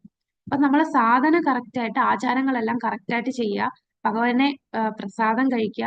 അങ്ങനെ നമുക്ക് ഭഗവാനെ മനസ്സിലാക്കാൻ സാധിക്കും. നമ്മൾ ആരാണെന്ന് മനസ്സിലാക്കാം. നമ്മളും ഭഗവാനും തമ്മിലുള്ള ശാശ്വത ബന്ധം എന്താണെന്ന് നമുക്ക് അപ്പം മനസ്സിലാവും. സ്വാഭാവികമായിട്ട് നമുക്കൊരു ബന്ധമുണ്ട്, അത് നമുക്കിപ്പോ അറിയില്ല, നമ്മൾ മറന്നിരിക്കുകയാണ്. അത് നമ്മൾ മനസ്സിലാകണമെങ്കിൽ നമ്മൾ ഈ വൈദ്യ സാധന കറക്റ്റായിട്ട് ചെയ്യും. അപ്പൊ എന്താണ് ഈ ഉപദേശത്തിന്റെ സാരാംശം? നിരന്തരം ഭഗവത് സ്മരണയിൽ ഇരിക്കുക. ഭഗവാന്റെ സ്മരണ എന്ന് പറഞ്ഞാൽ എന്തിനെ കുറിച്ച് സ്മരിക്കണം? നാമരൂപ ഗുണലീലകൾ, ഭഗവാന്റെ ചരിതം, ഇതെല്ലാം 24 മണിക്കൂറും സ്മരിക്കുക. നമ്മളുടെ മനസ്സിനെ, നാവിനെയും അതിന് വ്യാപൃതമാക്കുക. പിന്നെ നിർദ്ദിഷ്ട വ്രജവാസിയെ പിന്തുടരുക, വ്രജത്തിൽ ജീവിക്കുക. നാവും മനസ്സും ആകർഷിക്കുന്നു രുചി. ഇതാണ് പ്രഭുപാദയുടെ നാമസങ്കീർത്തനമാണ്. അപ്പൊ ഈ നാമസങ്കീർത്തനം ചെയ്യുമ്പോൾ എന്താണ് അവിടെ ഇതിനെ മറന്നിരിക്കുന്നവര് തന്നെ ഇതെന്താണ് ഇവര് ചെയ്യുന്നതെന്ന് കേട്ട് തന്നെ ഭഗവാന്റെ നാമം അവിടെ അറിയാതെ കേൾക്കുകയാണ്. പണ്ട് ഹിന്ദിയിലൊരു സിനിമ വന്നിട്ടില്ലേ, ഹരേ കൃഷ്ണ ഹരേ രാമ, അങ്ങനെ ഒരു ഹിന്ദി സിനിമ വന്നത് അറിയോ? അത് ഭയങ്കര ഫേമസ് ആയിരുന്നു. ആ പാട്ടൊക്കെ ഭയങ്കര ഫേമസ് ആയിരുന്നു. 1970 75 ശേഷം എന്തോ വന്ന സിനിമയാണ്. അതെല്ലാവർക്കും അറിയാവുന്ന സിനിമയായിരിക്കുമല്ലോ. ഹരേ കൃഷ്ണ, എല്ലാരും അവിടെ ഉണ്ടോ? ഹരേ കൃഷ്ണ, കേട്ടിട്ടുണ്ട്. ആ സിനിമ വന്നപ്പോ ശരിക്കും ആ സിനിമയിലെ ഹരേ കൃഷ്ണ ഏത് പിക്ചറാണ്? ഹരേ കൃഷ്ണ, ആ സിനിമയുടെ പേര് ഞാൻ മറന്നുപോയി. പണ്ടത്തെ ഒരു ഹിന്ദി സിനിമയാണ്. അതിനകത്ത് ഇങ്ങനെ ഈ ഓരോ ദം എന്ന് പറയുന്ന പാട്ടൊക്കെ ഉള്ള സിനിമയാണ്. ദഹി ജായ ദം ദം. അത് തന്നെ, അതെ. പേര് മറന്നുപോയി. ഓം ശാന്തിയാണോ? ഓം ശാന്തിയാന്ന് തോന്നുന്നു, അല്ലെ? ആണോ? എനിക്ക് പേരറിയത്തില്ല. ഞാൻ കണ്ടോ, അതല്ലേ എനക്കും പേര് മറന്നുപോയി. ആ സിനിമ ശരിക്കും ഈ പ്രഭുപാദര് ഈ തന്റെ ഭക്തന്മാരെ, അമേരിക്കൻസിനെ എല്ലാം ഇവിടെ കൊണ്ടുവന്ന് പ്രീച്ചിങ് ചെയ്ത് ഒരുപാട് ഹരേ കൃഷ്ണ മൂവ്മെന്റ് ഇങ്ങനെ മുമ്പോട്ട് കൊണ്ടുപോയിരുന്നപ്പോ അത് ഫേമസ് ആയപ്പോഴാണ് ഈ സിനിമ വന്നത്. പക്ഷെ ഈ സിനിമയുടെ സന്ദേശം വളരെ നെഗറ്റീവാണ്. അവര് ഹരേ കൃഷ്ണ ആൾക്കാരെന്ന് പറഞ്ഞാൽ അവര് ഡ്രഗ്സ് ഒക്കെ അടിച്ച് ഇങ്ങനെ നാമം ജപിക്കും, അങ്ങനെയുള്ളതാണെന്നാണ് പറയുന്നത്. പക്ഷെ ആ സിനിമയിലെ ബാക്ക്ഗ്രൗണ്ട് മ്യൂസിക് എല്ലാം ഹരേ കൃഷ്ണ ഹരേ കൃഷ്ണ ഹരേ കൃഷ്ണ മഹാമന്ത്രം പറയുന്നുണ്ട്. ഹരേ കൃഷ്ണ നാമം പറയുന്നത് കൊണ്ട് പ്രഭുപാദരുടെ അടുത്ത് ചില ഭക്തര് ചെന്ന് പറഞ്ഞുമായിരുന്നു, ഇങ്ങനെ ഒരു സിനിമ ഇറങ്ങിയിട്ടുണ്ട്, അത് ഭയങ്കര ഹിറ്റായി, ആ ഫിലിം ഭയങ്കര ഹിറ്റായി. അപ്പൊ പക്ഷെ അതിലെ മെസ്സേജ് നെഗറ്റീവ് ആയിട്ടൊരു മെസ്സേജ് ആണ് ആളുകളിൽ എത്തുന്നത്. ഈ ഹരേ കൃഷ്ണയിലുള്ളവരെല്ലാം ഡ്രഗ്സും വെള്ളമടിയും ഒക്കെ ആയിട്ട് ഇരിക്കുന്നവരാണ്, എന്നിട്ട് ഇങ്ങനെ ഈ മന്ത്രവും ജപിച്ചുകൊണ്ട് നടക്കുന്നവരാണെന്നാണ് പറയുന്നത്. അപ്പൊ പ്രഭുപാദ് പറയും, സാരമില്ല, എന്നാലും അവർ ആ നാമം പറയുന്നില്ലേ, ആ നാമം എന്നെന്നും നിലനിൽക്കുന്നതാണ്. അത് കേട്ടെങ്കിലും ഇത്രയും ആൾക്കാർ ആ സിനിമ കാണുമ്പോ ആ മന്ത്രം അവർ കേൾക്കുന്നുണ്ടല്ലോ, അത് കേട്ട് അവർ ശുദ്ധീകരിക്കപ്പെടും എന്നാണ് പ്രഭുപാദർ പറയുന്നത്. അപ്പൊ അതാണ് ഈ നാമസങ്കീർത്തനം. നാമത്തിന് അത്രയും ശക്തിയാണ് ഭഗവത് നാമത്തിനുള്ളത്. കൂടാതെ അതില് ഈ ഈ കൊച്ചായിരുന്നപ്പോ ഈ സിനിമ കണ്ട് ഇതിലെ ഈ പാട്ട് കേട്ട് ഇൻസ്പയർഡ് ആയിട്ടുള്ള ഒരു വ്യക്തി, അന്ന് കുട്ടിയായിരുന്നു, അത് കേട്ട് കേട്ട് അതില് താല്പര്യം തോന്നി. ആ പാട്ട് എപ്പോഴും കേൾക്കുമായിരുന്നു. ആ പാട്ട് എവിടൊക്കെ ഉണ്ടോ, ഹരേ കൃഷ്ണ മന്ത്രം എവിടൊക്കെ ഉണ്ടോ, അപ്പൊ അത് കേട്ടുകൊണ്ടിരുന്നു. അവസാനം 25-35 വർഷത്തിന് ശേഷം ആ വ്യക്തി ദീക്ഷ എടുത്തു ഗുരുവിൽ നിന്ന്. അപ്പൊ എങ്ങനെയാണ് നിങ്ങൾ കൃഷ്ണാവബോധത്തിൽ വന്നതെന്ന് ചോദിച്ചപ്പോ പറയും, ഈ സിനിമയാണ് എനിക്ക് ആ ഒരു ഇൻസ്പിറേഷൻ തന്നത്. അപ്പൊ അങ്ങനെ വന്നിട്ടുള്ള ആൾക്കാരും ഉണ്ട്. അതാണ് പ്രഭുപാദര് പറഞ്ഞ വാക്കുകളൊന്നും തെറ്റാവത്തില്ല. മന്ത്രത്തിന് അത്ര ശക്തിയാണ്. നമ്മൾ നെഗറ്റീവായിട്ട് പറഞ്ഞാൽ പോലും അവരുടെ ഉള്ളിലെ ആ ഒരു കാരണം നമ്മളെല്ലാരും ശാശ്വതമായിട്ട് ഭഗവാനുമായിട്ട് ബന്ധപ്പെട്ടിരിക്കുന്നവരാണ്. അപ്പൊ ഇത് കേൾക്കുമ്പോ നമ്മൾ എന്താണ് നെഗറ്റീവായിട്ട് പറഞ്ഞാൽ പോലും അത് നമ്മളെ ശുദ്ധീകരിക്കപ്പെടും. അത്ര ശക്തിയാണ് ഭഗവത് നാമത്തിനുള്ളത്. ഹരേ കൃഷ്ണ. അപ്പൊ നമ്മള് 24 മണിക്കൂറും ഭഗവാനെ സ്മരിക്കുക. അതിനുവേണ്ടി നമ്മുടെ ജീവിതത്തെ ചിട്ടപ്പെടുത്തുക ഭഗവാനെ സ്മരിക്കാനായിട്ട്. ഹരേ കൃഷ്ണ മാതാജി, അതിന്റെ പേരാണ് സത്യം ശിവം സുന്ദരം. ഇപ്പൊ ഓർമ്മ വന്നു.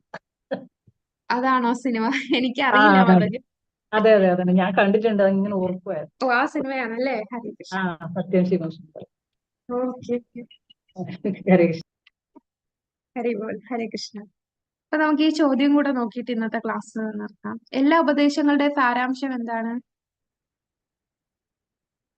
രാഗാനുഭക്തി, രാഗാനുഗഭക്തി. രാഗാനുഗ ഭക്തി എന്ന് പറഞ്ഞാൽ എന്ത് ചെയ്യണം? എപ്പോഴും ഭഗവാനെ വിളിച്ചുകൊണ്ടിരിക്കണം. ഭഗവാന്റെ നാമരൂപ ഗുണലീലകൾ സ്മരിച്ചുകൊണ്ടിരിക്കുക. നമ്മളുടെ നാവും മനസ്സും എല്ലാം ഭഗവതിനെ വ്യാപൃതമാക്കുക. അതാണ് പിന്നീട് നമ്മൾ വ്രജധാമത്തിൽ താമസിക്കുക. കൂടാതെ അവിടുത്തെ ഭക്തന്മാരുടെ കാൽപാദം പിന്തുടരുക. നിർദ്ദിഷ്ട വ്രജവാസിയെ പിന്തുടരുക. അടുത്തത് ശാന്തരസം, ദാസ്യരസം, സഖ്യരസം എന്നീ 3 തികഞ്ഞ ഭക്തരുടെ 3 ഉദാഹരണങ്ങൾ പട്ടികപ്പെടുത്തുക. ശാന്തരസത്തിന് ഉദാഹരണം എന്താണ്? ശാന്തരസത്തിലെ പശുക്കൾ, ഭഗവാൻ അണിയുന്ന മയിൽപ്പീലി, പൂവ് തുടങ്ങിയവ. പൂവ്, ഓടക്കുഴല്. ഹരേ കൃഷ്ണ. ഇനി ദാസ്യരസം? ചിത്രക, പത്രക, അല്ലെങ്കിൽ ഹരിബോൾ. ചിത്രക, പത്രക അല്ലെ നമ്മളിവിടെ കണ്ടു. ചിത്രക,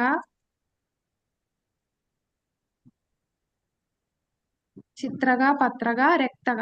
ഈ 3 ഉദാഹരണങ്ങൾ നമുക്ക് പറയാം. അടുത്തത് ഏതാണ്? സഖ്യരസം. സൗഹൃദം. സൗഹൃദരസത്തിലുള്ള 3 ഉദാഹരണങ്ങൾ. 3 ബലദേവ, ശ്രീദാമ, ശ്രീദാമ, സുദാമ, ബലദേവ. ഹരേ കൃഷ്ണ. ഹരിബോൾ. അപ്പൊ ഇതാണ് നമ്മുടെ ഇന്നത്തെ ക്ലാസ്. അറ്റൻഡൻസ് ലിങ്ക് ഷെയർ ചെയ്തിട്ടുണ്ടേ. മാതാജി ഇവിടെ ഇട്ടിട്ടുണ്ട്. ചെയ്തിട്ടില്ലാത്തവർക്ക് ഇനി ചെയ്യാം. എന്തെങ്കിലും സംശയം ഉണ്ടെങ്കിൽ ചോദിക്കാം. ഇല്ലെങ്കിൽ നമുക്ക് ഇന്നത്തെ ക്ലാസ് ഇവിടെ ചുരുക്കാം. അടുത്ത ഞായറാഴ്ച നമുക്ക് അടുത്ത ശ്ലോകം കാണാം. ഇനി നമ്മൾ അടുത്ത സ്റ്റേജിലേക്ക് പോവാൻ. രാഗാനുക കഴിഞ്ഞു. ഇനി ഭാവഭക്തി, പ്രേമഭക്തി. അറ്റൻഡൻസ് എല്ലാവർക്കും ഉണ്ടോ? നമുക്ക് എല്ലാവർക്കും വേണ്ട. പുതിയ ബാച്ചിലുള്ളവർ മാത്രം ഇട്ടാൽ മതി. ശരി. സർട്ടിഫിക്കറ്റ് കിട്ടിയവരാരും ചെയ്യണ്ട. പുതിയ ബാച്ചിലുള്ളവർ മാത്രം അറ്റൻഡൻസ് ഇടും. കിസ് മാതാജി ഗ്രൂപ്പിൽ ഇടുന്നതാണ്. അറ്റൻഡൻസിന്റെ ഇത് ലിങ്ക് മെനഞ്ഞാത്ത അറ്റൻഡൻസ് നോട്ട് ചെയ്തിട്ടുണ്ട് പ്രഭുജി. ലിങ്ക് ഇട്ടിട്ടില്ല, പക്ഷെ നമ്മൾ ആരൊക്കെ വന്നിട്ടുണ്ടെന്ന് നോട്ട് ചെയ്തിട്ടുണ്ട്. ലിങ്ക് കണ്ടില്ല, അറ്റൻഡൻസിന്റെ ലിങ്ക് കണ്ടില്ല, ചോദിച്ചു. അത് മാതാജി പറഞ്ഞു, അത് നോട്ട് ചെയ്തിട്ടുണ്ട്. നമ്മൾ തന്നെ ഇത് മാർക്ക് ചെയ്യുന്നുണ്ട് അറ്റൻഡൻസ്.